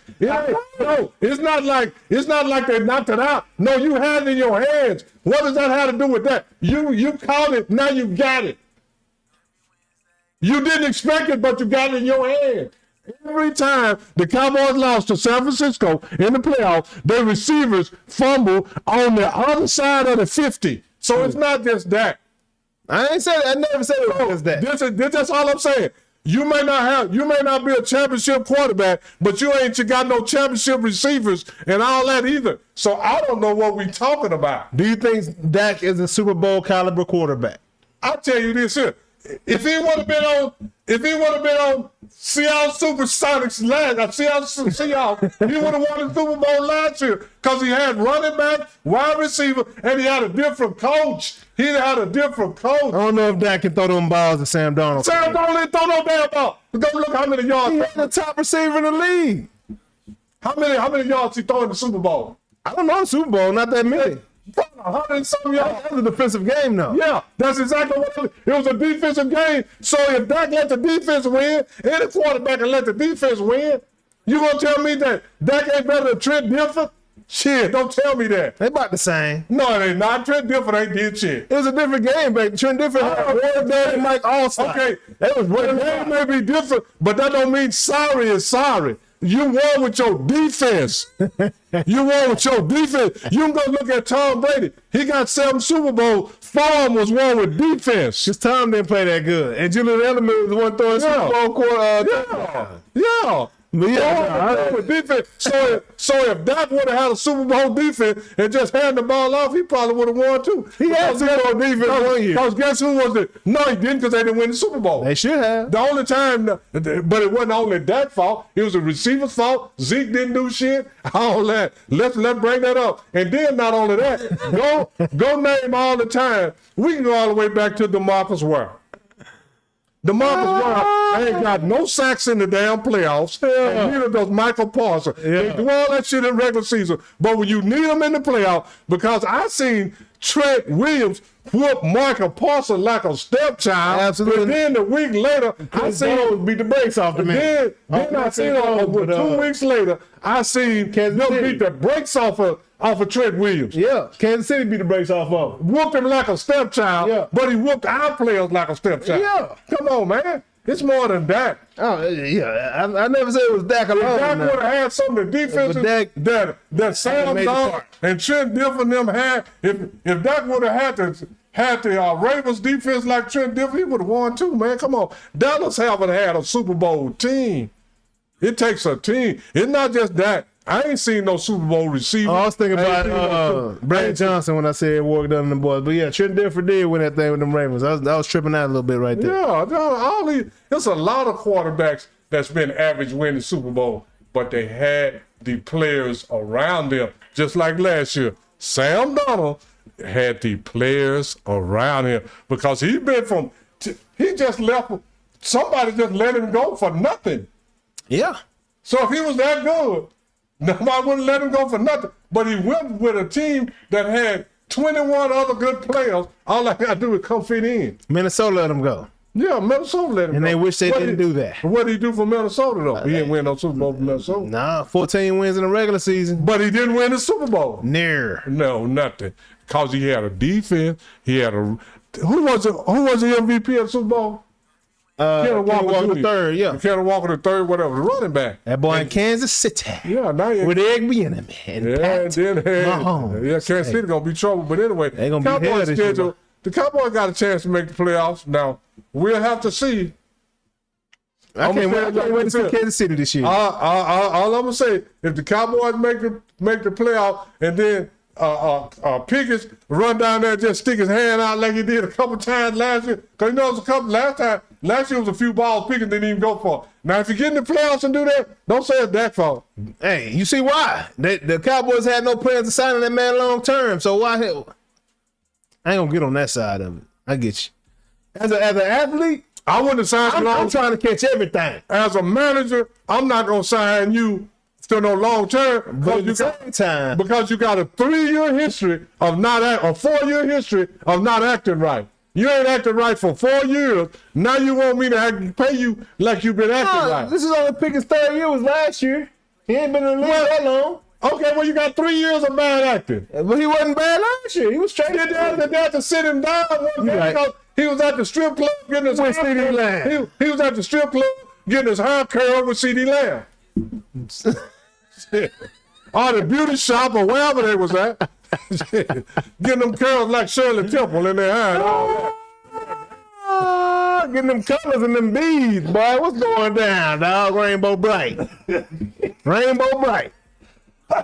CD Lamb trying to be Rainbow Bright. Man, I hope the Cowboys do win, but for me having any faith, I got to see it. This was a still of a deal. The San Diego Chargers signed David Njoku, the Cleveland Browns. I call him a star tight end. We know about him. We know who he is. 1 year, $8 million. Did Cleveland just not want the man? What is that? Man, Cleveland don't know nothing. What is that? You don't want to sign this man for 1 year, $8 million. He could have done better on the franchise. So what have Cleveland did over the last 5 or 6 years that made sense at all? What have they done? Nothing. That's all I'm saying. They drafted, so Shador now has Concepcion, Judkins, Concepcion from A&M, solid receiver. Still got Jared Judy out there. They got Dylan Gabriel. Dylan Gabriel behind him, and Deshaun Watson is the guy that they said might be the starter. So they got 4 quarterbacks. Because they just drafted one, The right? kid from Arkansas. And they had 3 already. Dylan Gabriel gonna get traded. I think same thing they did last year. Just bad management. They gonna trade Dylan Gabriel, try to get some talent back, but he ain't gonna get nothing back for Dylan So Gabriel. whenever a team with bad management did anything? Never. Okay. Cleveland got bad management. They're not going to do nothing this year. They ain't going to do nothing ever, man. Ever. Well, and Joko, I guess that was a good decision to get up out of there and sign that 1-year deal I for $8 said million. when Cleveland drafted Shador, what I say, Jay? I hope Shador get out of there. Yeah. Because ASAP. Cleveland don't know what the hell they doing. ASAP. And Joku's a dog. Moving along. NFL, I said in Europe, but we talking international, baby. NFL going international this year. And let's talk about it. They done did this before. Absolutely, but it's several games going on in new places. New faces in new places. So the LA Rams are taking on the San Francisco 49ers in Australia. They're probably doing this because last time they played in LA or in San Francisco, somebody got stabbed or something like that. Violence occurs. But no, they're playing that one in Melbourne, Australia. That's cool. Australia gets a chance to see some American football. I think that's dope. Dallas Cowboys are playing the Baltimore Ravens in Rio de Janeiro, Brazil. That's a Jerry trip right there. What's the date? On September 27th, week 3. But the only thing, man, that's that travel. Yeah, it's a beast. And all that stuff, and then It's a the beast. jet lag and all that, man. That, you know, It's a beast. you may have any kind of outcome on a game like that. And then the Cowboys playing the Baltimore Ravens. Yeah. Yeah, we got 2 guys. We got twins playing each other. Who that? Dak and Lamar. Ain't now what I did shit in the playoffs. We got twins playing each other. They ain't nothing like twins. Huh? They do not look alike. They're not identical twins, but they are twins. Yeah, no. The twins don't have to look alike. They gonna get the same. They get the same result. A whole bunch of turnovers and no wins in the playoffs. Dak and Lamar. I kept telling Jay that he thought I was lying. Man, and then we have the Washington Commanders playing against the Indianapolis Colts in a historic, legendary building, man. Hotspur Stadium in London, England, October 4th. Okay, who is it? Who is it? Indianapolis Colts quarterback now. We don't Daniel Jones, Indiana Yeah, Jones. Daniel Jones. So he came from New York. Yeah. He looked good at first, and then That's why they call him Indiana Jones. well, that same way like Jaden Daniels. He looked good for 1 year. 1 year. All I need to tell him what game was that he was playing? I'm excited to see him come back for What that game he was playing? Yeah, that VR. Yeah, go Get back and play to that it, dog. again. You need to play that all day, every day. Hey, you and Max Verstappen going and link up on that VR, man. Going to do what it do with them simulations. We love it. It's working. Stick with it. The Philadelphia Eagles and the Jacksonville Jaguars. The Jaguars. These boys are playing in London as well at the Tottenham Hotspur Stadium. Okay, again, Tottenham Hotspur on October 11th, a week later. That's beautiful. A lot of London, England games here. We got Wembley Stadium on the map. Yeah, because they like football in Europe. Houston Texans versus the Jacksonville Jaguars in Wembley in London. You know, Jacksonville is like the home team over there. Oh, yeah. You know, they thought about moving the Jaguars over there to London, man. Then we got the New Orleans Saints taking on the Pittsburgh Steelers in Old Paris. This is a new one. In France. Paris, France. Saints versus the Steelers, man. I think that's pretty dope. Saints logo, playing again, you know what I'm saying? Yeah. That's a French thing, ain't it? Yeah, man, but this is the thing that some of these NFL players going to find out. You ain't as big around the world. Yeah. Not only that, and then playing in Paris ain't like playing in Dallas or Atlanta. No. Because, man. They don't know nothing about the game. They ain't going to know when to get out. And then not only that, y'all not going to have the hotel accommodations. Man, a lot of stuff, and it's a few countries in Europe that's got some modern stuff. Most of that shit is old. Yeah, man. Hey, Most of that shit is old. They ran hotels, all they ran out of space a long time ago.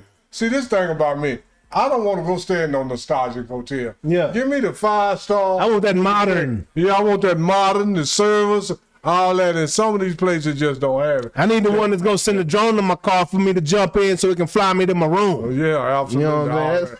So, you know, these NFL players going to find What I'm out talking about. that they going to... We supposed to take for a reason. We like that modern around here. Then we got the Cincinnati Bengals taking on the Atlanta Falcons in Week 9 in Madrid, Spain. That's a new one. Oh, Madrid, Spain, that's dope. might get so, yeah. That's dope. Yeah, they might can do something with that. Hey, this was dope too. Munich, Germany. The Detroit. Oh, that's the Patriots, that's man. the best one of all. Yeah. Munich, Germany. Yes, sir. Munich, trust me. Munich is brand new. It's like Dallas and Atlanta. Straight up. Yeah, and Phoenix, Arizona. That's what you can compare Munich to. But all that London and Paris. They can have that. They can have that. Hey, in Mexico City, the 49ers are taking on the Minnesota Vikings. Oh, yeah, now Mexico City, they got some thing going on too. That's 11 NFL games taking place internationally, man. That's a big deal, man. Weeks, right? That's a big deal. That's Week 11. yeah. Yeah, hold on. So it might not be 11. Then hold on. 1, 2, But they're almost every week. 3, 4, no, 5, 6, 7. What's 8, the date of the last one? 9. It's 9. It's 9 international games taking place. Okay, what's the date of the last one?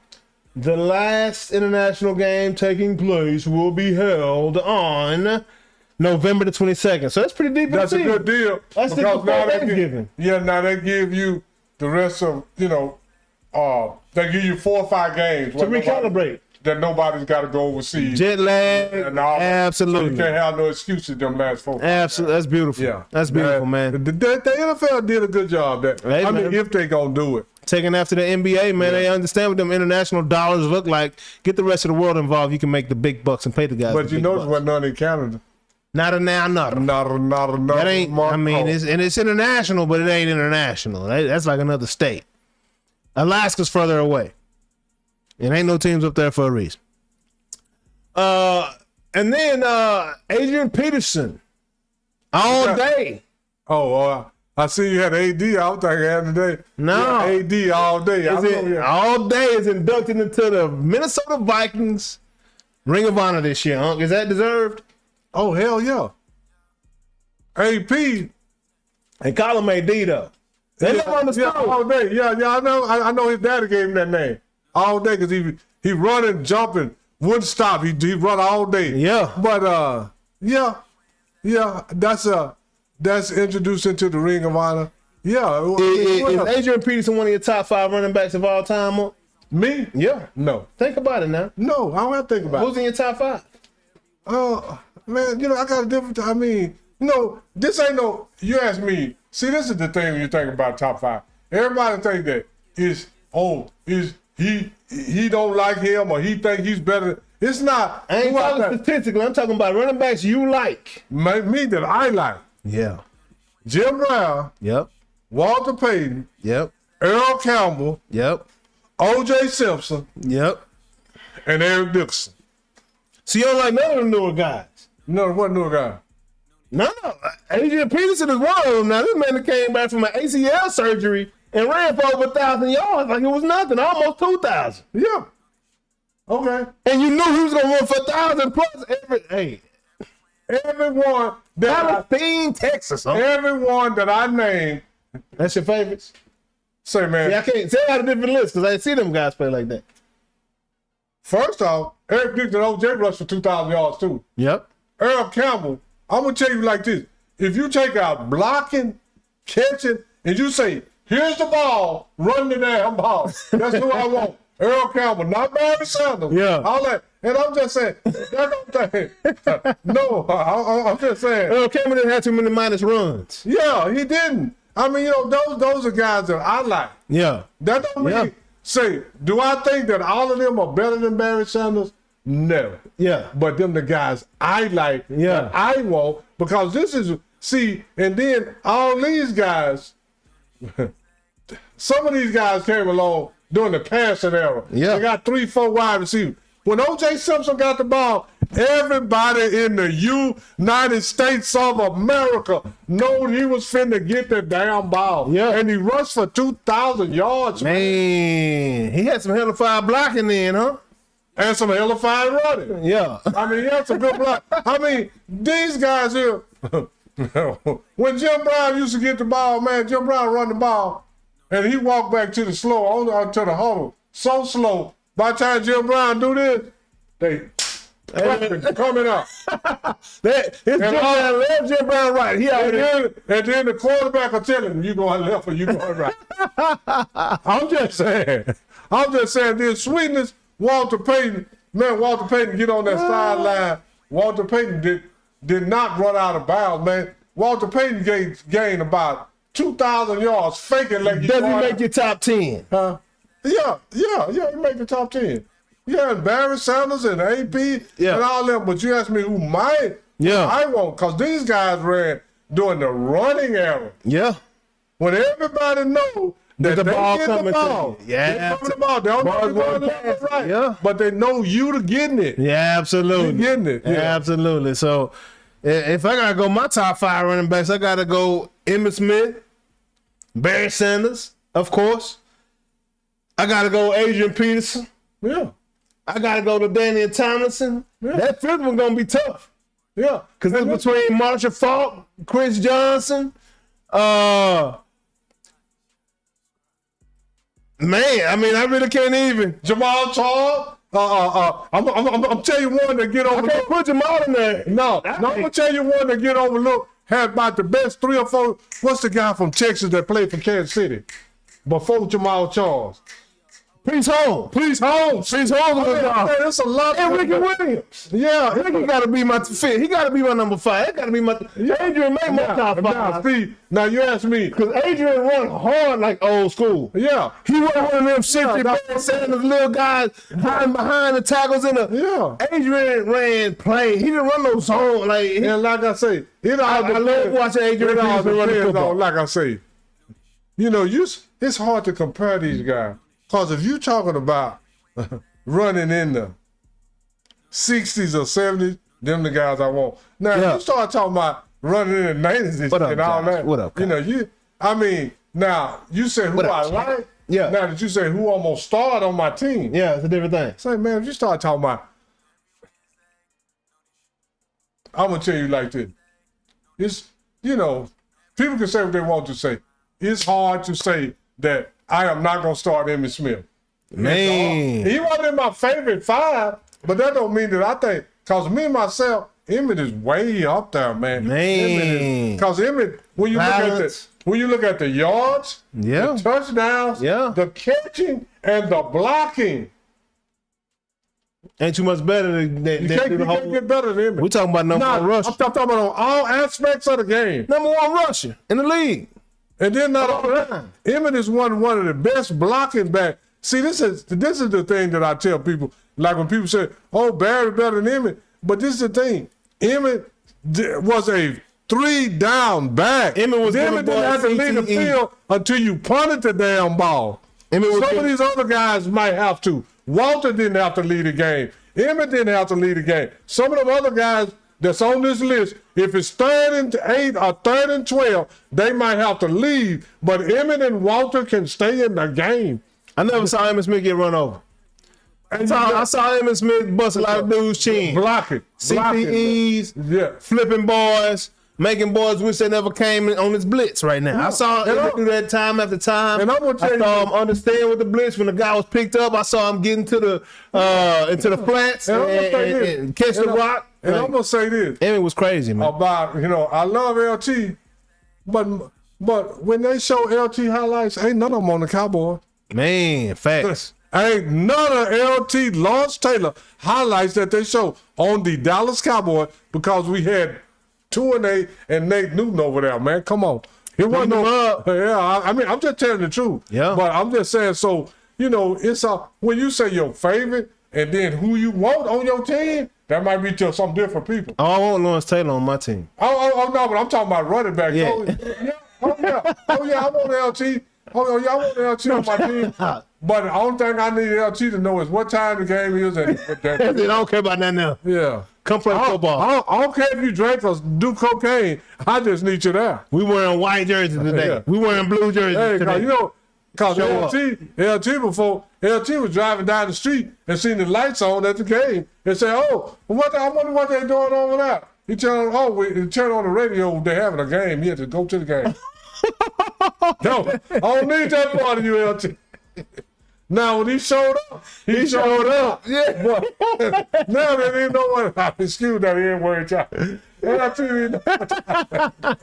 I mean, you know, it's just certain things I don't need from you. Oh, yeah. I need you to play, but I need you to stay on focus. And I'm gonna sign somebody. You call LT 3 hours for every game. Yeah. But congratulations to I mean, you. you know, like I said, it's hard Adrian to, Peterson, man. you know, That's huge right there, bro. That's far huge. as complete backs Yeah. that block, catch, run, and then Do if it you all. wanna, and you know, Walter Payton got about 12 touchdown passes. Yeah.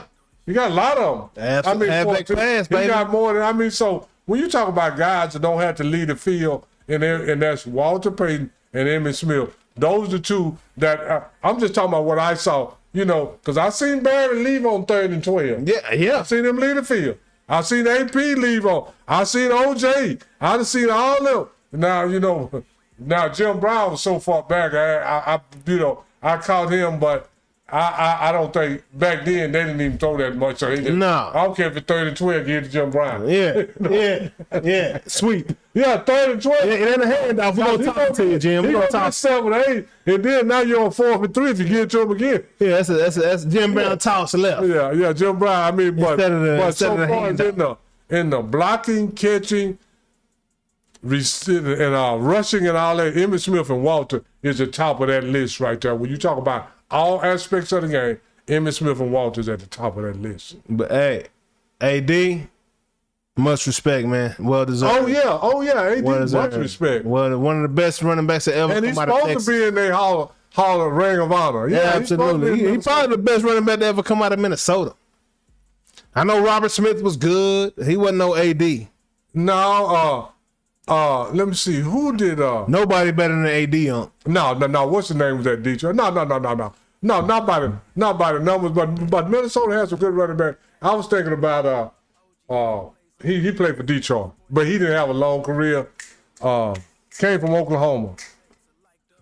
Billy Sims or something? Yeah, Billy Sims. Yeah. Now Billy Sims, he ain't no barrier because he didn't have a career.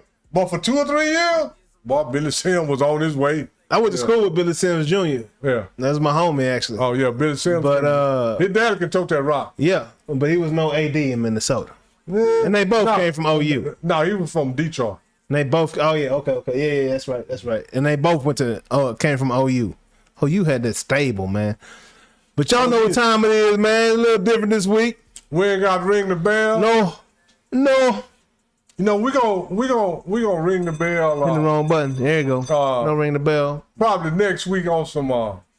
We'll probably ring it on not a person, but we'll ring it on some NBA playoff statistics. Something. Yeah, something. We're gonna bring in something special. You know, and then when you talk about NBA playoff statistics, there's very few people you can bring up: Jerry West, LeBron James, Will Chamberlain, Bill Russell, Michael Jordan, them about that. I mean, got all them 4 or 5 people got pretty much every record. Yeah, absolutely. Absolutely. Rebounding, assists. When you put LeBron in there, rebounding, assists, steals, scoring, all that. Yeah. What up, fam? Bold Podcast. Appreciate you subscribing, big dog. He said Earl Campbell, man. I just subscribed to the channel, man. Real recognized, real absolutely. Oh, man, bro. we appreciate the man. love, man. Man, yeah. Hey, appreciate the subscription, man. Hey, hit that notification bell, man. We're on every Wednesday sometime around noon, bro. And when you come on, man, talk to us. And We'll talk to us, back. bro. Man, because like you said, Earl, now, like I said earlier, if you just say, here's the football, run, mofo, run. Now, it's hard to beat Earl, man. Yeah, dog. Oh, man. That Ain't one man bringing that man down. I'll tell you that right now. And those photos you see of Earl John Campbell running, these are the same jerseys these guys are wearing now. Yeah. It ain't different material. Yeah, you grab Earl Campbell jersey, he'll run out that mofo. Man, bro, that's power. Hey, that's a horse. bro. And then Earl Campbell's thighs was 30-some inches. Yeah, man, big His man thighs- right there. His thighs bigger than my waist. Another Texas running back Yeah, right there, yeah. man. Yeah, UT done had some good ones, man. But I know you've been waiting for this. This is Trip to Go's favorite show, or favorite part of the show, I should say. We're gonna get that good news. Y'all hear that? Every Wednesday, baby. Let's get it, man. Hey, now it is time for IMO. In my opinion, this is the part of the show where there's no rebuttal allowed. Okay? No one can say anything, not a TT-ta-ta. If Unc say something that run me red hot, Can't say nothing. red hot over here, I can't say a word, man. I just gotta smile and grin and eat my words, dog. But in my opinion, what do you say this week, sir? In my opinion, I got an opinion on basketball. Yeah. Since it's the NBA playoffs. In my opinion, I've been watching basketball a long time, and I'm older than most of y'all out there. Cause most guys my age, a whole bunch of people on my age is not on YouTube, the internet, and all that. That's your advantage, huh? But yeah, that's a real advantage. But I'm gonna say this about basketball. To me, the best decades of basketball that I have witnessed with my own two eyes is the 60s and the 80s. Those are the two greatest decades that I have witnessed, in my opinion, and I have reasons to believe that, because in the 60s is the most fundamentally sound era in basketball. When I talk about fundamentally sound, I'm talking about two-hand chest passes, bounce passes, boxing out, and running the floor and putting the ball up to be scored. Because and the reason I say that is because right now, up until right now, to this day, the 60s is the highest scoring decade in basketball. In the 60s, they averaged 116 points per game. And that's the highest scoring decade up until this point. And the second highest scoring decade up until this point is the 80s.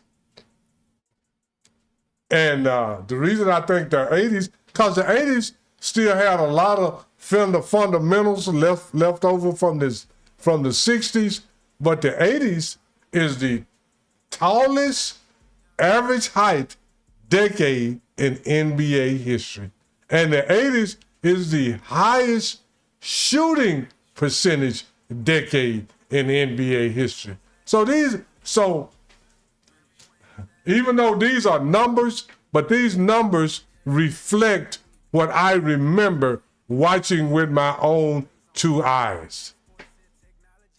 And the 60s and the 80s, and that's just my opinion, and that's no knock on any other decade, but right now, if in the 2020s, if they keep it up for the next 4 years, the 2020s can pass the 80s as the second highest scoring decade.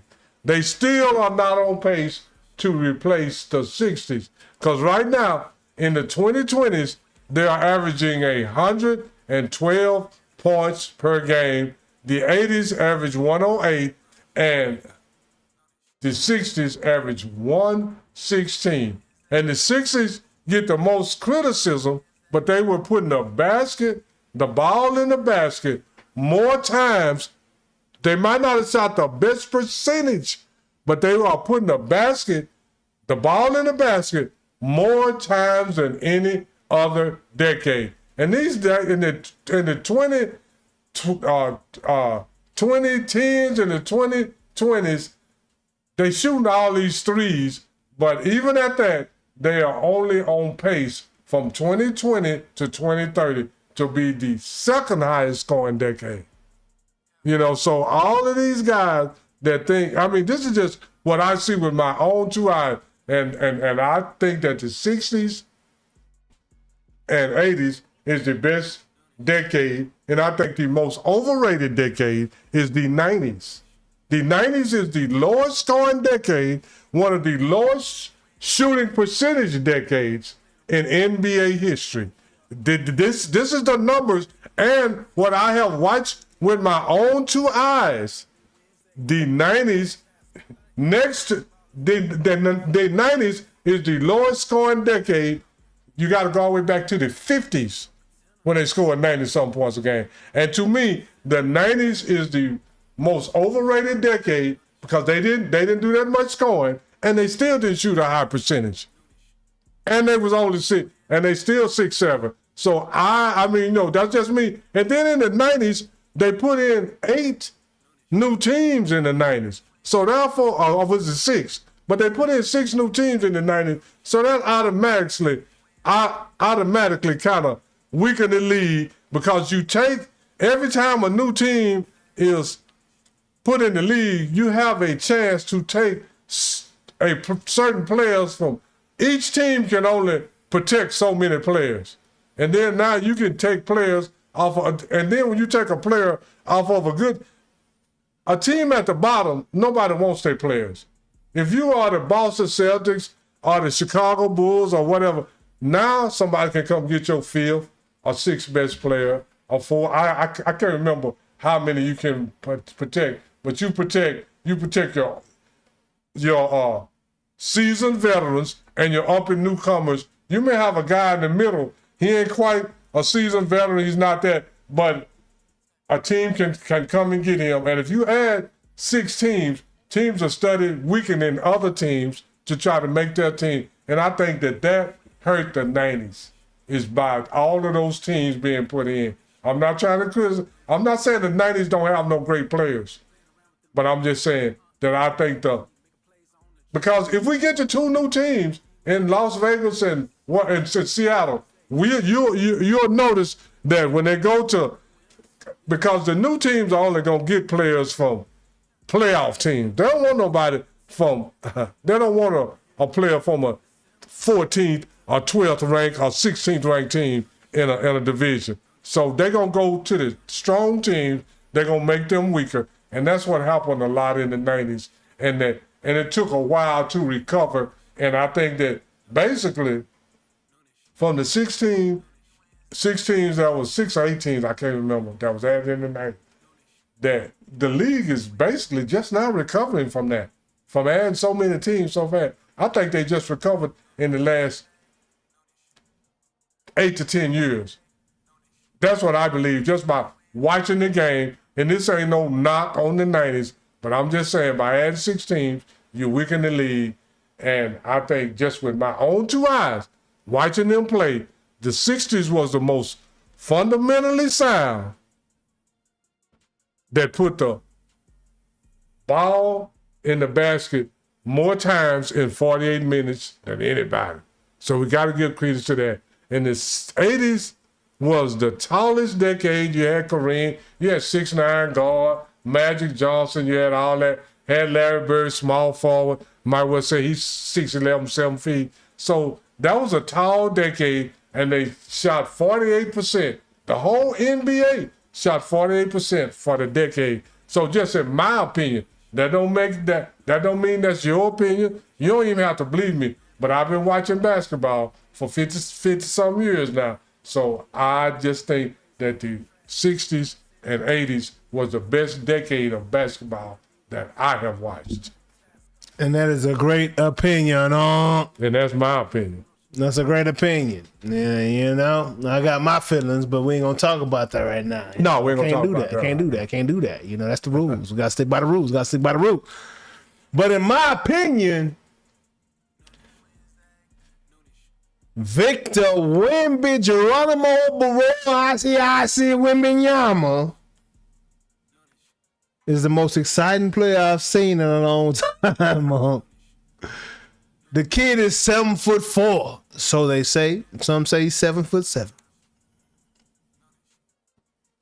And I love his attitude, man. The boy ain't backing down. Boy throwing them balls, dog. Like Luda say, throw them balls. I saw women get that ball at the top of the key, cross over 2 steps.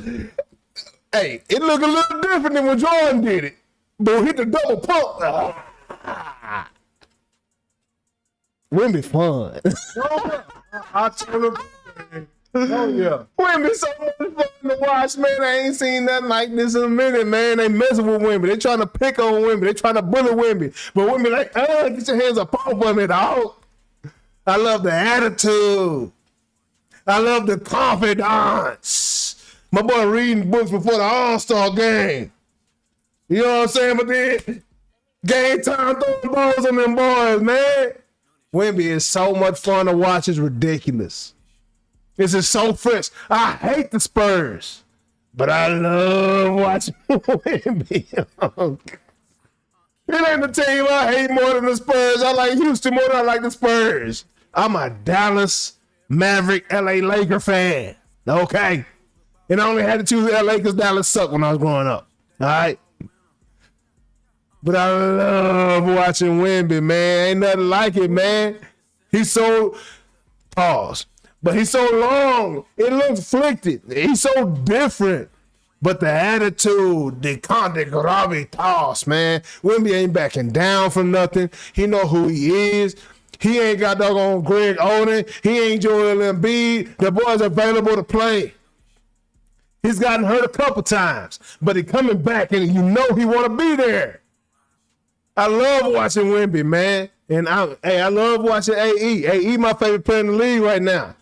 But, dog, it sucks to hate the Spurs, but love watching Wemby. But in my opinion, Victor Wembanyama is the most exciting thing in sports to watch in 2026. And that's all I got to say about it. Yeah, who we thought he was. Hey, Jay, I just got to say, I agree with you, man. Wemby is what's this, his 3rd year? Yeah. Wemby has, how old was he when he came in the league? Young buck. 19? Yeah. Wemby cold, man. I'm going to tell you like this. Wemby, I'm just going to be honest. Wemby has more potential than anybody that came in the league since LeBron James. Man. Wemby got more potential. Now, and this is the whole thing. He living up to it. I mean, he living up to it. I think he is. He's an alien, though. I totally agree. Changing the game before our eyes right now. And I'm going to tell you like this. San Antonio is one of my least favorite teams. And the reason that San Antonio is one of my least favorite teams is because of Tim Duncan. Yeah. Boring. It didn't have nothing to do with his game. He won't go get no haircut, man. Yeah. That's KD. Hey, he won't get no edge up, man. Come on. Hey, he got dreads now. Yeah. Hey, He been wanting to grow dreads for a minute. Hey, guess what? He should have had dreads then. They could hide that line up back there. And I'm going to tell you this right now. Who got the ugliest hair in the NBA right now to me? Yeah. KD. Who, LeBron? Who? Julius Randle, man. Hey. Oh, man, God. And then the other day, he had lint in his hair, dog. He had lint in his hair. I'm like, dude, you in the NBA. You finna be on TV. You got lint. You just got out the bed. Yeah. I mean, hey, man, Julius Randle. And then it. Hey. Yeah, man, I agree. Hey, man, Julius Randle got some work. It sucks because he's from Dallas, man. Yeah. I don't even like talking bad about Dallas boy, man. Preston Wood. Preston Wood, yeah, show. Well, that's Dallas. That ain't DFW. That's Dallas, man. Hey, man, that's all I'm saying, man. Yeah. You know, I love David Robinson. Yeah. But that boy hairstyle. That's the whole thing. I love Tim Duncan game. Man, but man, I'm gonna tell you like this. I don't want you to be CD Lamb. Yeah. At least get an edge. Yeah, at least do the minimal, dog. Do the minimal, dog. You ain't gotta do all that purple and them Shirley Temple curl. But come on, man, get your high edge up, man. Oh, fan ball, it's all good, dog. He say he a Laker fan. Or he say I can't stand the Lakers. I'm a Golden State Warriors fan. I'm from the East. I'm from East Oakland, but he live in Abilene, Texas. Welcome to Texas. Oh, wait a minute, dog. Tell me, hey, we need some context. How the hell you get from East Oakland To Abilene, dog. Hey, I know I live by Oaktown, because, you know, I'm down with Spice Water too short, dog. Hey, but one thing I bet he got it spread, though. Yeah. Because he can afford a head of a house Oh, hey, because I'm going to tell in you. Abilene from Oakland, though. Hey, man, if you had a shack in Oakland, you sell it, you'll get a mansion in Abilene. Yes, sir. My boy got 17 bedrooms. No, I ain't trying to be funny now, but seriously, man, we love that you're on the show. Absolutely, Tap bro. in and subscribe, but if you still on here, let us know how you got from Oaktown to Abilene. Yeah, bro. Probably, Cut up with him. it had to be a job or something. Yeah, dog. It had to be something great, Hey, bro. And cause we they all are. about empowerment, I'm bro. going to tell you like this. Most people in East Oakland ain't never heard of Abilene, Texas. Nah. Abilene. What's Abilene? I mean, that's How you spell that? That's all I'm saying, man. When he said the name, man, I don't know. He ain't saying. I do too. I do I too. ain't trying to be funny, but I'm just saying that ain't no knock on Oakland. That's a knock on. Oh, you're damn right, fam, bro. He said the rent in Abilene is cheaper than the rent in Oakland. You're damn right. Yeah. And probably by like 8 times. Hey, what did you got? Hey. Oh, Yeah, even I can't knock you for that, Yeah, dog. I can't knock you for that. You're absolutely right. Yeah. But I'm saying, how you even hear about Abilene? Yeah, bro. You got a relative or something? Hey, but tap in with us, bro. 'Cause I'm Tap telling in you with like us. this. Come back, talk I'm to you from next week, Dallas. bro. We're going to be here. And I found it at Abilene. You know what I'm saying? No, I'm I don't just know playing. about Abilene. No, I I'm play just JUCO playing. baseball. Yeah. That's it. But nah, man, appreciate y'all tapping in. Hey, Hey, man. appreciate everybody that want to talk that ship. Trip to go say Abilene week, dog. You say just playing. No. Hey, to say, fam, bro? hey, Trip, we already talking about you. You got your boy hey, Trip. Trip, Trip I got want to tell you something. Trip, you got the house on the lake, man. Hey, And you say it's all with what do you say, legal money? yes, sir. Say, Trip, I want to tell you something. This from all. Once you send that money through the bank, Yeah. it's all legal. That boy Trip on that Pepsi. Hey, Ain't see, 'cause this the thing. Ain't This nobody the whole thing, Trip. money already made. Trip on that thing, man. That's what they don't understand. Yeah, bro. Even if the money is illegal, go to work every day. It become legal then. Yes, sir. Mix it in with your check. You mean, I'll tell you what I know. Mix it in with your check and they don't know the difference. See, because this is the thing. Unc check was direct deposit, but all the money Unc spent, hey, that's all I'm going to say to you. Hey, my check's direct deposit. We gonna see y'all next week. But all the rest of that, Trip, Sometime. hey, Trip, me and you, we know. Hey, that check going straight to the bank. Ain't nobody Oh, you go to tripping Walmart, they don't know where that money came from. because the money already made. Hey, we gonna see y'all later, man. Hey, see check y'all us out, next man. week. Might be Man, on we tonight just during the playing. game, man. We just Having a playing. great time, but hey, Sometimes we play too much. Sometimes holla at us. Holla at All us. right, next week. Peace. Yes, sir. Playing around with them bats. Kia OG, making plays on the track. Sports and technology, we mix it in with facts. Catch him every Wednesday to like double tap. J.A. he was major league, playing around with them bats. Kia OG, making plays on the track. Sports and technology, we mix it in with facts. Catch him every Wednesday to like double tap. J.A. he was major league, playing around with them bats. Kia OG, making